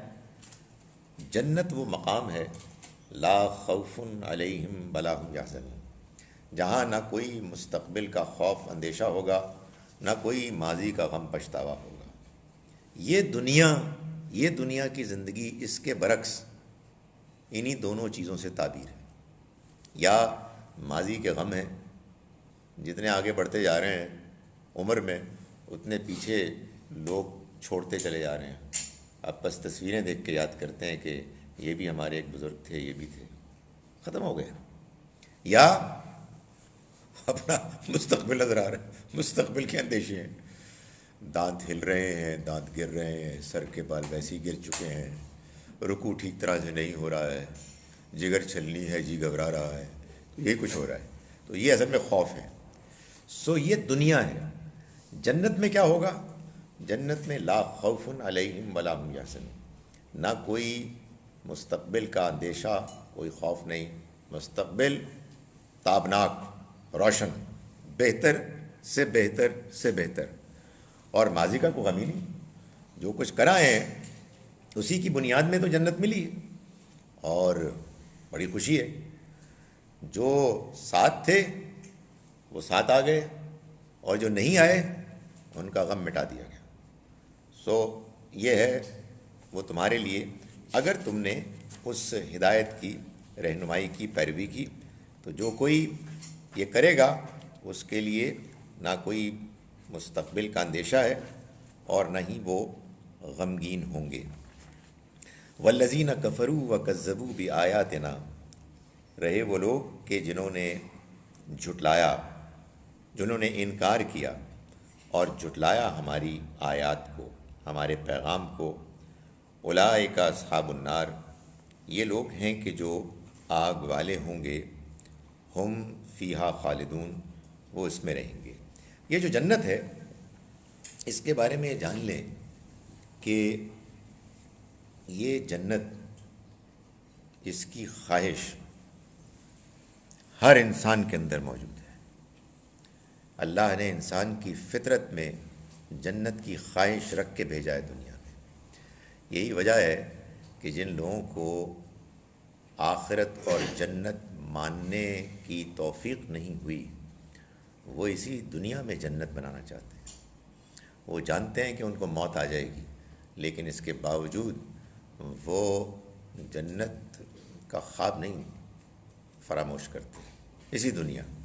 آپ مثال کے طور پر جو شخص دین کو نہیں مانتا، اس سے پوچھیں اس کی کیا موٹیویشن ہے، وہ کہے گا کہ I want to make this life beautiful, free from all kinds of problems, tensions. Sir but for whom؟ You are going to die for the next generation. They are also going to die for the next generation. They too are going to die. تو کس لیے بھائی؟ تو قرآن مجید نے یہ بتایا ہے کہ اصل میں خواہش تو ہے، حالانکہ ہم سب ریلوے اسٹیشن کے اس میں بیٹھے ہوئے ہیں، پلیٹ فارم میں، ایک ٹرین آتی ہے چلی جاتی ہے، پھر دوسری آتی ہے چلی جاتی ہے، مگر خواب دیکھ رہے ہیں بہترین دنیا، بہترین دنیا۔ بڑی اچھی بات ہے، ظاہر ہے انسانوں کے ساتھ اچھائی کرنا، لوگوں کی خدمت کرنا، یہ آزمائش کا حصہ ہے کہ ہم اس میں پورا اتریں۔ بٹ فار گاڈ سیک، یار کبھی سوچا کس لیے؟ تم جب چلے جاؤ گے تو تمہیں دلچسپی کیا ہے آگے کی؟ اگلے والوں کی، اگلے والے بھی چلے جائیں گے۔ تو یہ اصل میں ایک ایسا انسان کے لیے جو دین کو نہیں مانتا معمہ ہے، جس میں گرفتار ہے، کہ اندر خواہشیں بے پناہ ہیں۔ پر آپ سوچیں نا، بندے کو بالکل مایوس ٹلا ہونا چاہیے، لٹکا ہوا، یار کدھر بھیج دیا گیا ہے، سوال کچھ سمجھ نہیں آ رہی۔ ابھی کل نہیں تو پرسوں چلے جائیں گے. Let's not talk about any thing. لیکن بے پناہ جذبہ. بندے کو پتہ ہے کہ 1 سال نہیں، 2 سال نہیں، 4 سال نہیں، 10 سال میانی صاحب یا کوئی اور قبرستان، میانی صاحب تو ختم ہو گیا، بہت سارے نئے نئے آ رہے ہیں، تو اس میں جانا ہے. مگر ایمبیشنز آپ دیکھیں. اس کی وجہ کیا ہے؟ اس کی وجہ یہ ہے کہ انسان اصل میں جنت کی خواہش کے لیے کے ساتھ پیدا ہوا ہے، وہ جنت کے لیے پیدا ہوا ہے. اور اللہ تعالیٰ کا پیغام یہ بتا رہا ہے کہ اس دنیا میں اللہ نے انسانوں کو اس مقصد کے لیے بھیجا ہے کہ اس دنیا کی آزمائش میں کامیاب ہو کر جنت کے باسی بنے. بس میں ان آیات کا ایک مرتبہ ترجمہ کر رہا ہوں، اس کے بعد اگر سوال کرنے ہوں گے آپ نے کیجیے گا. ہم نے شروع کیا آج آیت نمبر 30 سے سبق. بسم اللہ الرحمن الرحیم. وَإِذْ قَالَ رَبُّكَ لِلْمَلَائِكَةِ إِنِّي جَاعِلٌ فِي الْأَرْضِ خلیفہ. اور ان کو یاد کراؤ وہ وقت کہ جب تمہارے رب نے فرشتوں سے کہا کہ میں زمین میں ایک ایسی مخلوق بنانے والا ہوں کہ جن کو اختیار ہوگا. قالوا اتجعل فیہا، انہوں نے پوچھا کہ کیا تو اس میں بنانے والا ہے من یفسد فیہا، جو اس میں فساد مچائیں گے، ویسفک الدماء، اور خون بہائیں گے، ونحن نسبح بحمدک، اور ہم تو تیری تسبیح کرتے ہیں تیری حمد کے ساتھ، ونقدس لک، اور تیری پاکیزگی بیان کرتے ہیں. قالا، اس نے کہا انی اعلم ما لا تعلمون، میں جانتا ہوں اس کو کہ جو تم نہیں جانتے. وعلم آدم الاسماء کلہا، اور اس نے سکھائے آدم کو نام سارے کے سارے. ثم عرضہم علی الملائکہ، پھر اس نے پیش کیا ان کو فرشتوں کے سامنے. فقال انبئونی باسماء ہؤلاء، تو اس نے کہا کہ مجھے بتاؤ نام ان کے، ان کنتم صادقین، اگر تم واقعی سچے ہو. قالو، انہوں نے کہا سبحانک، تو ہر عیب سے پاک ہے، لا علم لنا، ہمیں کوئی علم نہیں، الا ما علمتنا، سوائے اس کے کہ جو تو نے ہم کو سکھایا. انک انت العلیم الحکیم، یقیناً تو سب کچھ جاننے والا بڑا حکیم ہے. قال یا آدم، اس نے کہا کہ اے آدم، ہم باسمائہم، تم ان کو بتاؤ ان کے نام، یعنی ان فرشتوں کو بتاؤ ان انسانوں کے نام. فلما انبأہم باسمائہم، پھر جب اس نے بتایا ان کو ان کے نام. قال الم اقل لکم، تو کہا اللہ نے کہ کیا میں نے تم کو نہ کہا تھا، انی عالم غیب السماوات والارض، کہ میں جانتا ہوں آسمانوں اور زمین کے غیب کو. وعلم ما تبدون وما کنتم تکتمون، اور میں جانتا ہوں جو کچھ بھی تم ظاہر کرتے ہو اور جو کچھ بھی تم چھپاتے تھے. وَإِذْ قُلْنَا لِلْمَلَائِكَةِ اسْجُدُوا لِآدَمَ، اور یاد کرو اس وقت کو بھی کہ جب ہم نے کہا فرشتوں سے کہ تم سجدہ کرو آدم کو. فَسَجَدُوا إِلَّا إِبْلِيسَ، تو سبھی نے سجدہ کیا سوائے ابلیس کے.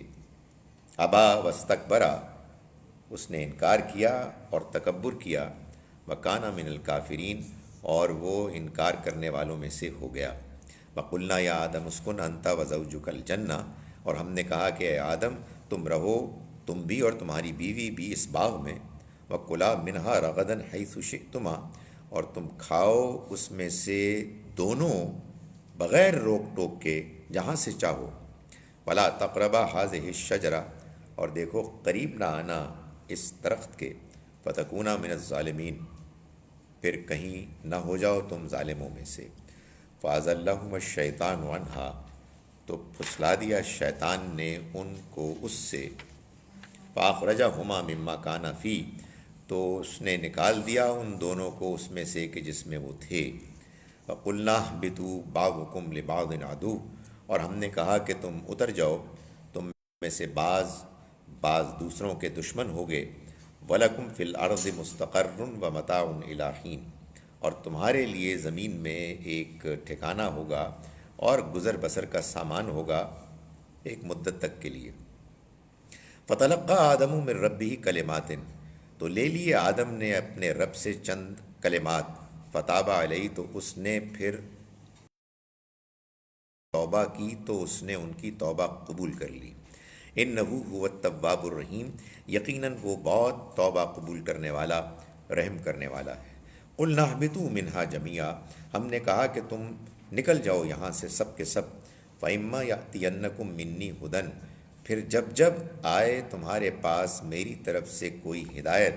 فَمَن تَبِعَ هُدَايَا، پھر جس کسی نے میری ہدایت کی پیروی کی فلا خوف علیہم ولا والذین کفروا وکذبوا بآیاتنا، رہے وہ لوگ کہ جنہوں نے جان بوجھ کر انکار کیا اور ہماری آیات کو جھٹلایا، جھوٹ قرار دیا، اولئک اصحاب النار، یہ لوگ آگ والے ہوں گے، ہم فیہا خالدون، یہ اس میں ہمیشہ رہیں گے۔ اقول قولی ھذا واستغفر اللہ۔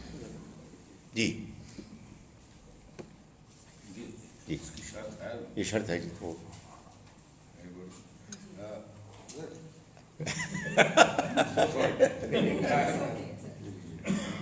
پہلے انہوں نے شرط کا طے کر لیا، پہلے بتایا ان کو ان کے نام means in some form was is it metaphorical یا اللہ کی وہ صفات ہے، ان کے نام ان کی صفتیں بتائیں یا ان لوگوں کے جن کے متعلق اللہ تعالیٰ فرما رہے تھے were they present there؟ بظاہر ایسے لگتا ہے، یعنی عرضہم کا مطلب تو یہی ہے پیش کیا ان کے سامنے، یعنی وہ پیش کیسے کیا ہم نہیں جانتے۔ جیسے قرآن مجید میں سورہ اعراف میں اللہ تعالیٰ نے بتایا نا کہ اللہ نے تمام بنی آدم کو اکٹھا کیا اور پھر ان سے یہ پوچھا کہ الست بربکم، کیا میں تمہارا رب نہیں ہوں؟ تو انہوں نے کہا کہ کیوں نہیں۔ تو اب اس کی کیا حقیقت ہے، اس کی کیا تفصیلات ہیں ہم نہیں جانتے، لیکن الفاظ سے یہ بات بالکل واضح ہے کہ وہاں لوگ پیش کیے گئے۔ کیونکہ عام یہ سننے میں آئے کہ سب سے پہلے رسول اللہ علیہ وسلم کو بنایا تھا اور یہ سارا کچھ ان کے لیے بنایا گیا۔ could be کہ اللہ نے اپنے نیک بندے وہاں پہ پہلے سے تخلیق کیے ہوں۔ دیکھیں تمام انسانوں کے بارے میں اللہ کی اسکیم اور پلاننگ تو پہلے سے موجود تھی، مگر نبی اکرم صلی اللہ علیہ وسلم کے لیے اللہ کے ہاں کوئی اس طرح کا شرف طے تھا تو ظاہر ہے کہ سب سے زیادہ تو قرآن مجید اس کا حق رکھتا تھا کہ اس میں بیان کیا جائے۔ چلیں کسی وجہ سے ایسا نہ ہوا تو کوئی ایسی مستند حدیث کی کتاب ہوتی کہ جس میں یہ بیان کیا گیا ہوتا تو ہم کہتے کہ بھائی یہ قرآن کی تفسیر ہے۔ وہ first rate, second rate, third rate نہیں، فورتھ ریٹ کتابوں میں، تو وہ کیا ہوتا ہے کہ وہ لوگ اپنے ظاہر عقیدت کو اس طرح کے اس کا بیان کرتے ہیں۔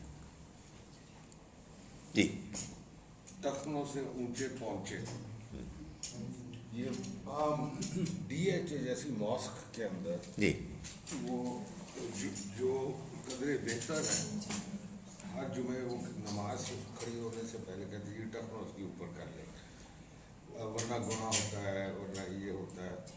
اب ٹخنوں سے آپ کی بات ٹھیک ہے، تکبر جی اب ٹخنوں سے اونچے کر کے وہ بھی تکبرن ہو سکتا ہے، ہو سکتا ہے، بالکل جیسے طالبان وغیرہ کرتے ہیں یا مولوی کوئی مولوی سے میں کہ یار آپ اونچا کرتے ہیں اور اس پہ بڑا ناز کرتے ہیں تو یہ تکبر۔ دیکھیں وہ ایک پوری دینی سوچ ہے، اس دینی سوچ میں بہت سے مسائل ہیں، ان میں سے ایک مسئلہ یہ ہے کہ یہ اب ہماری دینی ٹریڈیشن بن گئی اور اب دلائل سے قطع نظر جو دینی لوگ ہیں وہ ٹخنوں سے اوپر پائچہ کرتے ہیں، سر پہ ٹوپی پہنتے ہیں، داڑھی لمبی ہوتی ہے، مونچھیں تقریباً صاف ہوتی ہیں وغیرہ وغیرہ۔ تو بات تو آدمی ان سے کرے کہ جن سے بات ممکن ہے، تو یہ تو بالکل واضح ہے۔ اسی بخاری کی کتاب میں حدیث کی ایک اور حدیث ہے جس میں حضرت ابو بکر رضی اللہ عنہ نے نبی صلی اللہ علیہ وسلم سے فرمایا کہ میری تہمت تو اوپر ہوتی نہیں، وہ تو نیچے چلی جاتی، سلپ ہو جاتی ہے، وہ ہو جاتا ہے۔ تو حضور نے فرمایا کہ یہ تو آپ کے لیے ہے بھی نہیں، یہ تو تکبر کی وجہ سے، it has got nothing to do with you. تو بات بالکل واضح ہے۔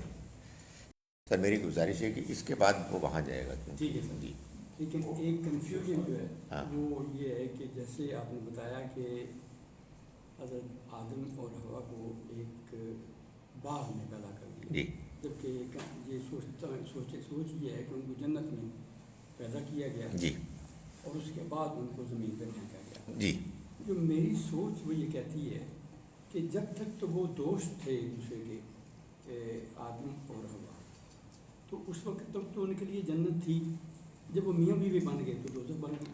اور وہ مطلب وہ دشمنی ہوگی جو جی میں سوچتا ایسے ہوں کہ میاں بیوی ہونے کے بعد میاں اور بیوی ایک دوسرے کے حاکم بن جاتے ہیں، سمجھتے کہ میں اس کو اون کرتا ہوں، سمجھتے میں اون کرتا ہوں. جب تک پیار محبت میں رہتے ہیں تو اس کی کچھ لمیٹیشن ہوتی ہے. جو مرد ہے یا عورت ہے وہ اس کے لیے ہر کچھ کرنے کے لیے تیار ہوتی ہے جو اس کو خوش کرے. تو پیار یہ محبت سے مراد آپ کی رومانس. جی رومانس، بالکل وہ میاں بیوی کا جو میں کوئی غلط فہمی نہ ہو کسی کو. جی تو کیا خیال ہے سر، یہ ٹھیک نہیں؟ میں آپ کے میں آپ کی اس بات کے جواب میں یہ چاہتا ہوں کہ سورہ روم ہے، سورہ نمبر 30، اس میں اللہ تعالیٰ نے ایک بات بیان فرمائی ہے، وہ میں پیش کر دوں. اللہ نے اپنی بہت سی نشانیاں بیان کی، اور ان نشانیوں میں ایک نشانی اس نے یہ بھی بیان کی کہ اس نے میاں اور بیوی کے اندر ایک دوسرے کے لیے محبت اور ہمدردی پیدا کی. اور اللہ تعالیٰ یہ فرماتے ہیں کہ یہ اس نے پیدا کی ہے، اور اس میں بڑی نشانی ہے ان لوگوں کے لیے کہ جو غور و فکر کرنا چاہتے ہیں. تو یہ دیکھیں، بات یہ ہے کہ میاں بیوی کے درمیان غلط فہمی پیدا ہو جاتی ہے، بعض اوقات وہ غلط فہمی بہت بڑھ بھی جاتی ہے، یہ ہوتا ہے. مگر یہ چیز ایسے نہیں ہے کہ یہ رول ہے. اللہ تعالیٰ یہ ہمیں بتا رہے ہیں کہ دیکھو بالکل دو اجنبی لوگ ہوتے ہیں بالعموم. جو رومانس والا کپل ہوتا ہے نا، میں سب کی بات تو نہیں کر رہا، بہت سے ایسے ہوتے ہیں جو بعد میں جا کے بور ہو جاتے ہیں، لیکن بہرحال دو مختلف بیک گراؤنڈ سے آنے والے لوگ ایک دوسرے سے ملتے ہیں، اور پھر اس کے بعد اللہ تعالیٰ یہ فرماتے ہیں کہ یہ اس کی رحمت ہے جس کے نتیجے میں وہ ایک دوسرے کے ساتھ بڑی ہمدردی کے ساتھ. دیکھیں، ومن آیاتی ہی، اور اس کی نشانیوں میں سے یہ بات بھی ہے، ان خلق لکم من انفسکم ازواجن، کہ اس نے پیدا کیا خود تمہاری ہی کیٹیگری میں بیویوں کو، لتسکنوا الیہا، تاکہ تم ان کے ساتھ ان کے پاس سکون حاصل کرو. وجعل بینکم مودۃ ورحمہ، اور اس نے تمہارے درمیان محبت اور رحمت پیدا کر دی. ان فی ذالک، یقیناً اس میں لآیات لقوم یتفکرون، بڑی نشانیاں ہیں ان لوگوں کے لیے کہ جو غور و فکر کرتے ہیں. تو دیکھیں، یعنی جو لڑائی جھگڑے ہیں وہ ایک اچھے انسٹیٹیوشن میں جب بگاڑ پیدا ہو جاتا ہے تو تب ہوتے ہیں. اس میں بھی سچی بات یہ ہے کہ اکثر کیسز میں بڑا رول ادا کرتے ہیں باہر والے، ادھر ادھر والے، خاندان والے، ورنہ کچھ اللہ نے ایسی ایک دوسرے کے اوپر ڈپینڈنس رکھی ہے کہ آدمی ایک دوسرے کی ضرورت پوری کرتا ہے، اور ایک دوسرے کے ساتھ اس کے اندر ایک اچھے جذبات پیدا ہوتے ہیں. سو یہ جو دشمنی ہے اس کی پھر وجوہات ہوتی ہیں. جیسے ہمارے یہاں اب آج کے دور میں تو میں یہ دیکھتا ہوں کہ جو بہت سے جو رشتے ہیں وہ ٹینشن میں آ جاتے ہیں. اس کی وجہ یہ ہے کہ شوہر بھی بہت سی دوسری خواتین کے ساتھ مل رہے ہیں، بیگم صاحبہ بھی بہت سے مردوں سے مل رہی ہیں، تھوڑے عرصے کے بعد بور ہو جاتے ہیں ایک دوسرے کے ساتھ، لڑائی جھگڑا شروع ہو جاتا ہے. تو اگر with in limits of decency انسان زندگی گزارے تو یہ رشتہ اللہ تعالیٰ نے اس کی بہت تعریف کی ہے. اسی کی بنیاد پر تو ساری انسانیت چل رہی ہے. تو اس وجہ سے میرے خیال میں وہ جو دو دشمن ہیں وہ انسان اور شیطان ہیں، نہ کہ میاں اور بیوی. اللہ یہ کہ ان میاں بیوی میں سے ایک انسان اور ایک شیطان بن جائے. جی آپ کے پاس آ گیا.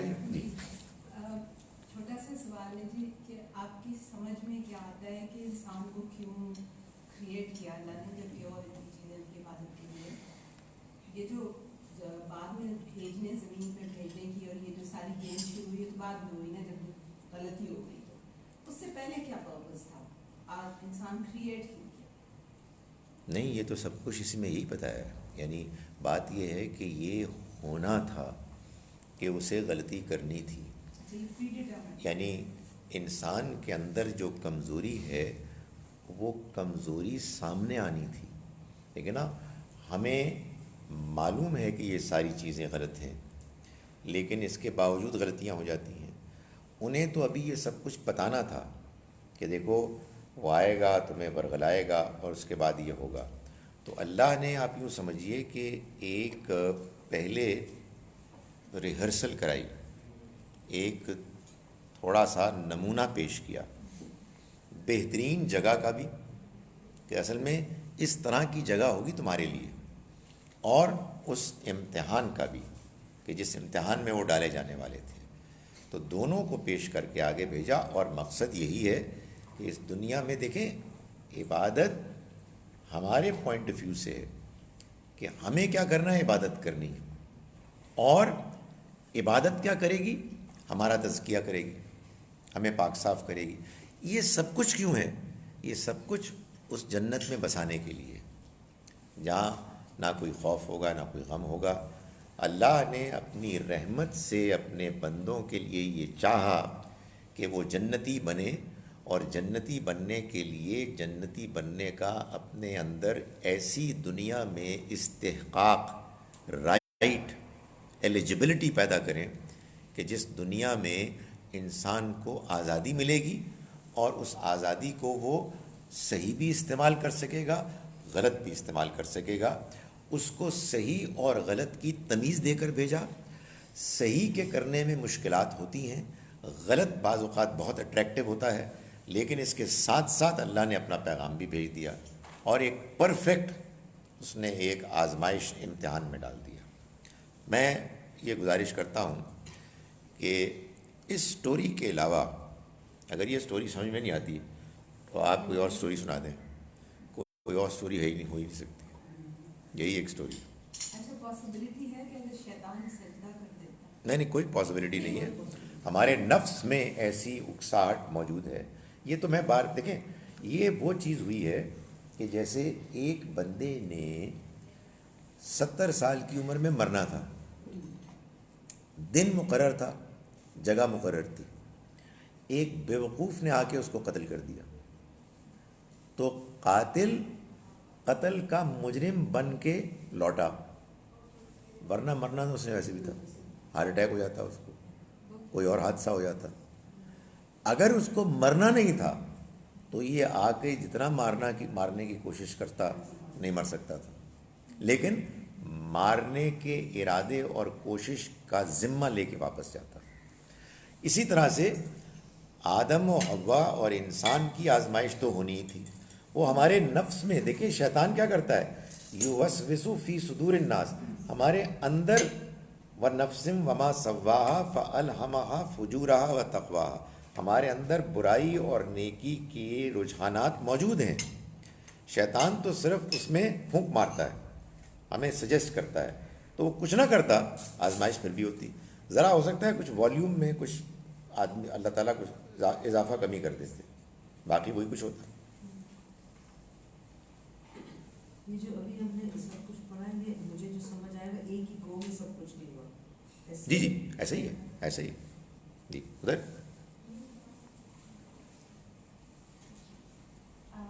یہ آیت نمبر 35 تھی جس میں لکھا ہوتا ہے کہ اماں ابا اور آدم جو تھے وہ پیراڈائز میں تھے، اینڈ دین 36 میں ہے کہ ان کو ارتھ پہ بھیج دیا. یہ آپ نے کوئی ترجمہ دیکھا ہے؟ یعنی اصل میں آپ ترجمے دیکھتے ہیں نا؟ میرا بھی یہی سوال ہے کہ پہلے ان کو اتار دیا. نہیں سوری، کوشچن ایکچولی جی آپ کلیریفائی بھی کر دیے گا، لیکن کوشچن میرا تھا کہ جیسے ایک یہ لائف پیراڈائز میں گزری ہے، پھر ایک لائف جو ہے اللہ تعالیٰ اگر ارتھ کا نہیں ہے تو پھر it's not a question, but اگر ہے تو دیٹس اندر لائف ویئر جو ٹیسٹ، اور وہاں پہ بھی ٹیسٹ تھا ان کا، پیراڈائز میں بھی ٹیسٹ تھا کہ انہوں نے اس ٹری کے پاس نہیں جانا، اور ارتھ میں تو مستقل ہے ہی ٹیسٹ. تو فیوچر میں ایسے یہ ہمارے جیسے لائفس کے بارے میں، پاسٹ لائفس کے بارے میں ہوتا ہے کہ اسلام میں ایسا کوئی ہے نہیں، but I was just thinking کہ there was a life that they spend in paradise and they are spending a life on earth, and then there will be another life that is coming. So دیکھیں what is the یہ آپ کا right ہے کہ آپ میری بات سے اختلاف کریں، لیکن میں یہ گزارش کر رہا ہوں کہ وہ پیراڈائز نہیں ہے، وہ ایک گارڈن تھا. یہ لفظ کے اشتراک سے غلط فہمی ہو رہی ہے. اللہ نے ایک تجرباتی باغ میں، جس میں یہ ٹھیک ہے کہ کچھ جنت والی کیفیات بھی تھیں، کھاؤ پیو کوئی مسئلہ نہیں ہے، لیکن اس سارے ایپیسوڈ کو اس نے دنیا میں بھیجنے سے پہلے ایک تجربہ تمہید کے طور پر ان کو کرانا تھا، تاکہ انہیں یہ معلوم ہو کہ ان کے لیے بڑی زبردست زندگی ہے جو ان کا انتظار کر رہی ہے، مگر اس ابلیس کی انانیت اور اس درخت کی بیہودگی، اس آزمائش کے ایک دور سے گزر کے تم وہاں پہنچو گے. اس میں یہ بھی بتا دیا تھا کہ پوری ایک کیپسول فارم میں زندگی جو اصل میں ہے وہ بتا دی. یہ ہم کھاتے ہیں پیتے ہیں آتے ہیں جاتے ہیں، تو ایسی وہ ڈرامہ ہے. تفصیلات بھائی کچھ فل ان دا بلینکس بھی تو کچھ کرنے ہیں نا، کچھ ٹائم تو پاس کرنا ہے، ورنہ اصل کیا ہے؟ اصل ہمارے اندر نیکی اور بدی ہے، آپس میں کشمکش ہے، بدی کی طرف جاتے ہیں، اللہ توفیق دیتا ہے، توبہ کر لیتے ہیں، جو اکڑ جاتا ہے وہ توفیق سے محروم ہو جاتا ہے. اور یہی کچھ ہے.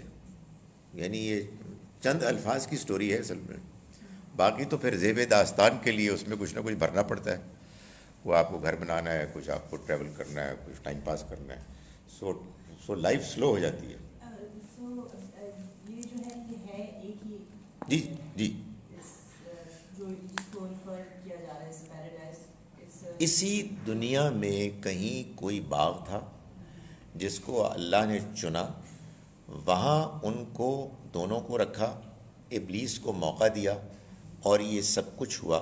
اور اس کے بعد کہا کہ اب جاؤ، اس کو چھوڑ دو، اب دنیا میں جاؤ اور وہاں تم اس پوری ایکسرسائز کو شروع کرو. تم لیڈر ہو، تمہارے بعد نسلیں آئیں گی، نسلیں در نسلیں آئیں گی، اور یہی کچھ ہوتا رہے گا. یہ امتحان ہے. میں کیوں کر رہا ہوں؟ میں سلیکشن کر رہا ہوں لوگوں کو جو جنت میں جائیں گے ان کو.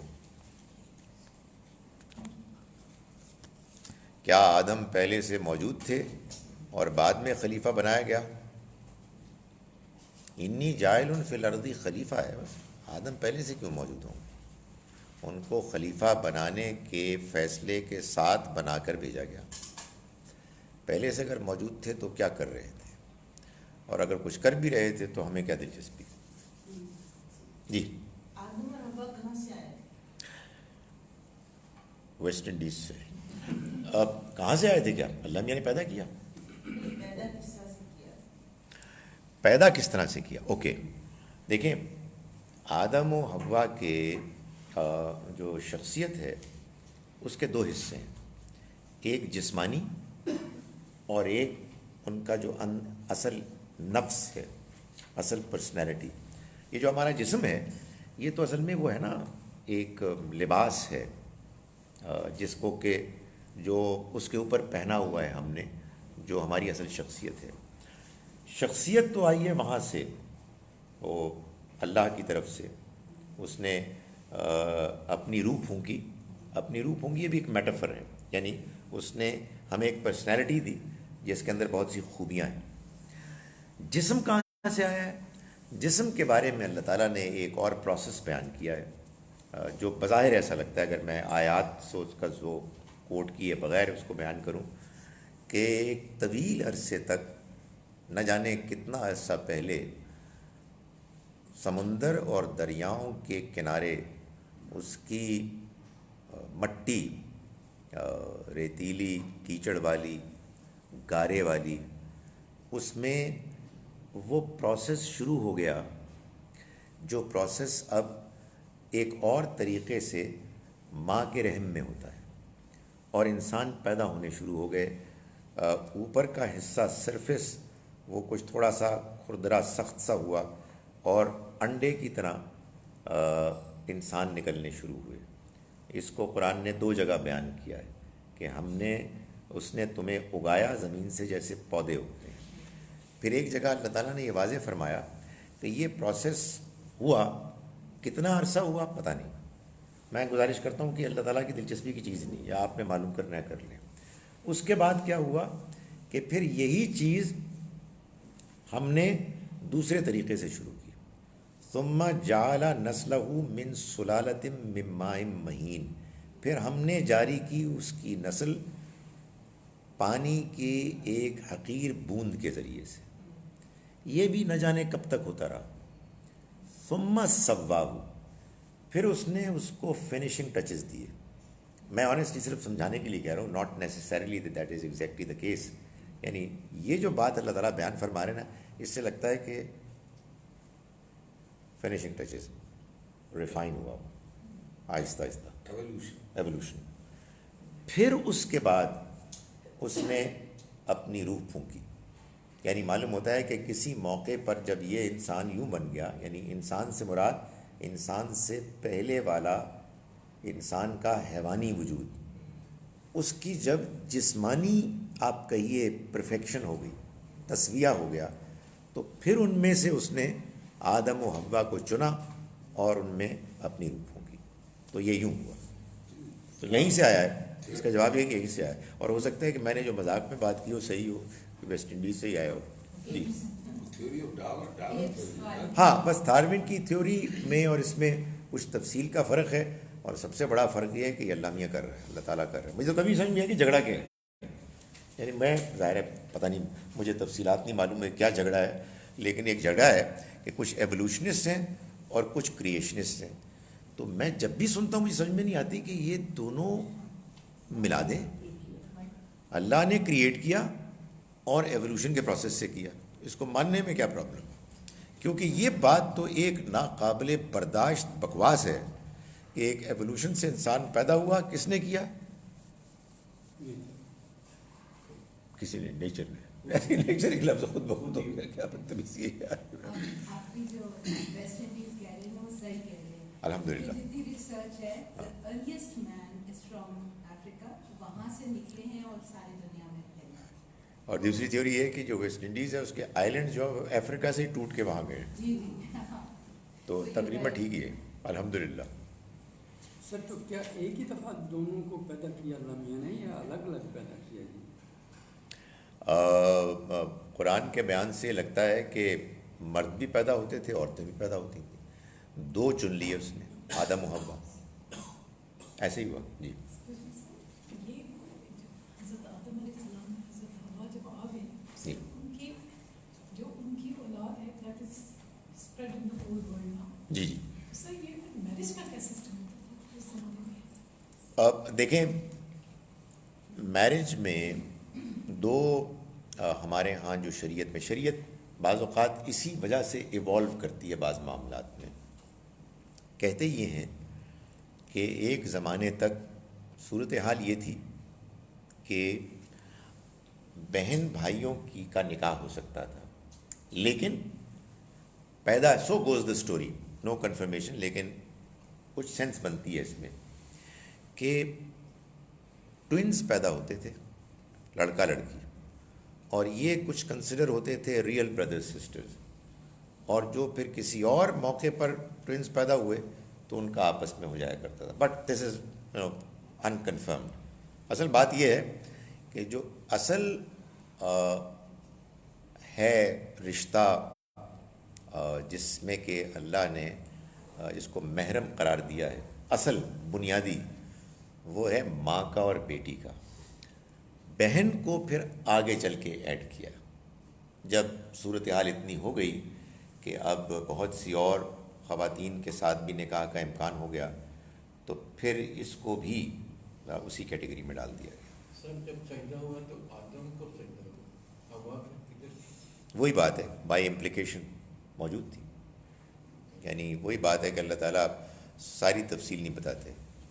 جیسے فرشتوں کے ساتھ جن نہیں بتائے، ایسی آدم کے ساتھ حوا نہیں بتائے. سر جن are spread all over the universe یا صرف ارتھ تک محدود ہے؟ یہ کوئی ہے کہ کلیریفیکیشن یا مینشن اس کا؟ یہ تو میں نہیں بتا سکتا کہ آل اوور دا یونیورس ہیں، لیکن یہ بالکل طے شدہ بات ہے. قرآن سے معلوم ہوتا ہے کہ اس کرۂ زمین سے وہ باہر بھی ہے، بہت دور تک ہے، for filling corners of the world, یہ قرآن سے معلوم ہوتا ہے۔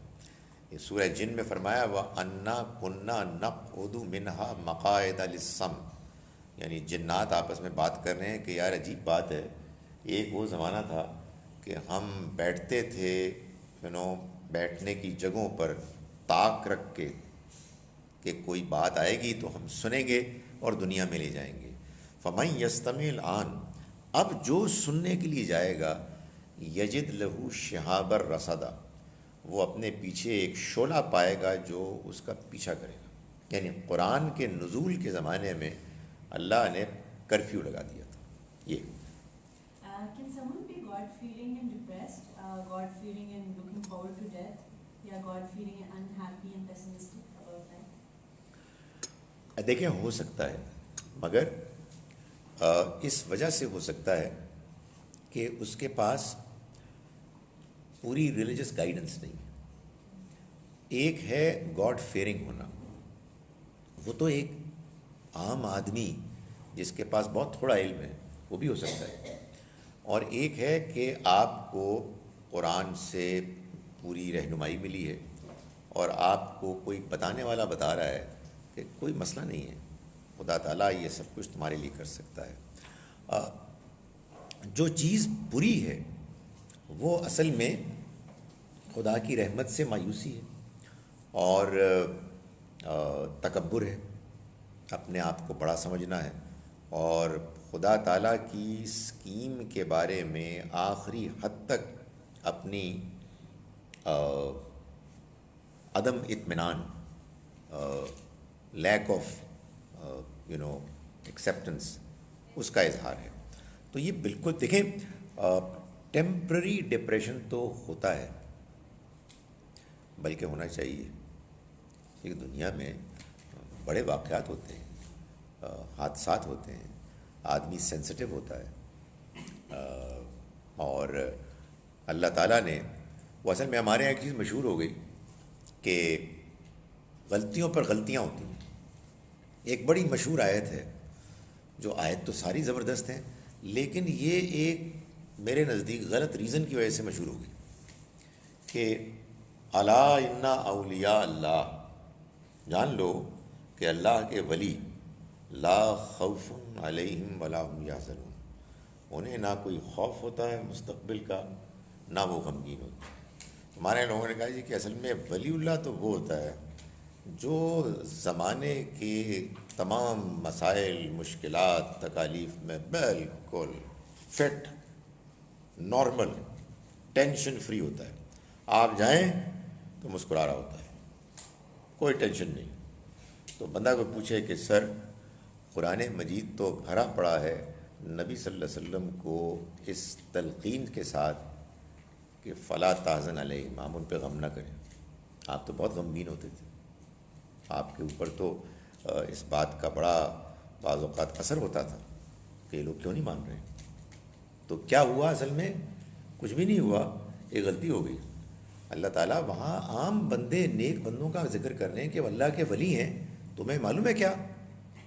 یہ جنت میں جائیں گے، اللہ کے ولی جنت میں جائیں گے، اور جنت میں کیا ہے؟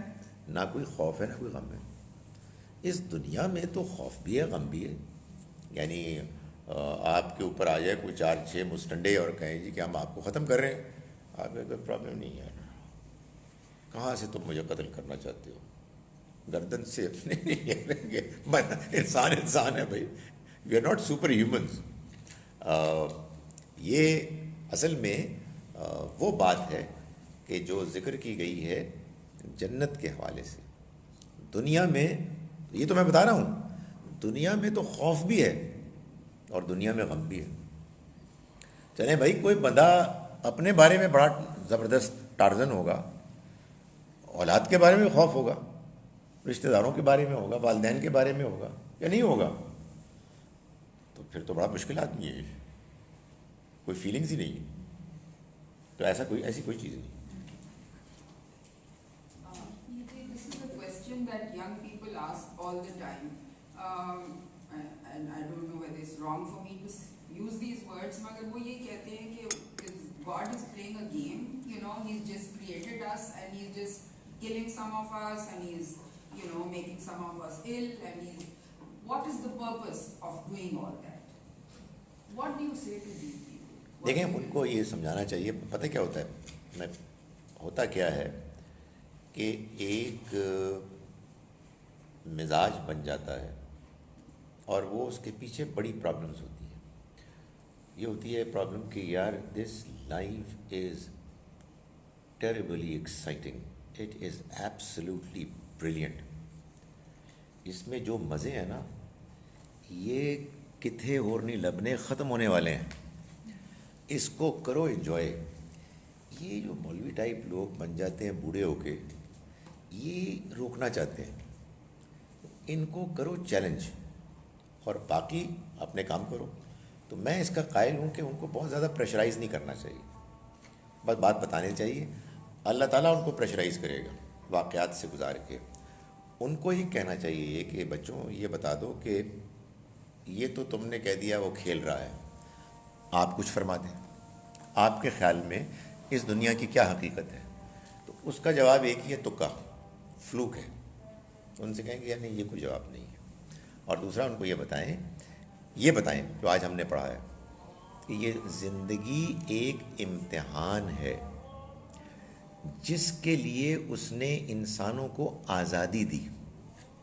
اس آزادی کا یہ نتیجہ نکلنا تھا کہ بعض لوگ زیادتی کریں گے، جس کا فرشتوں نے بھی خدشے کا اظہار کیا.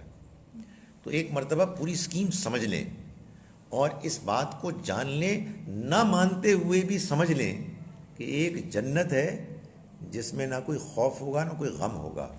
جو لوگ یہاں سے اس امتحان میں سکسیسفلی وہاں جائیں گے وہ اس دنیا کے مستحق بنیں گے. تو اس میں کیا ڈرامہ ہے اور کیا کھیل ہے؟ یہ تو ایک بہت سیریس انتخاب کا پروسیس ہے جس میں اس کی طرف سے کوئی غلطی نہیں ہوگی. ان کو یہ بتائیں کہ اس میں سب سے بڑا فیکٹر، سب سے خطرناک فیکٹر یہ ہے کہ ہم آزاد ہیں.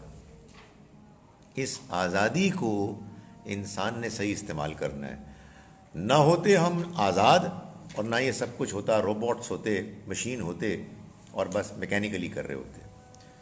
میرا خیال ہے کہ مولوی صاحب نے اعلان کر دیا کہ کلاس ختم ہو گئی، اذان ہو گئی، تو اب نماز پڑھیں. اقول قولی ھذا واستغفر اللہ.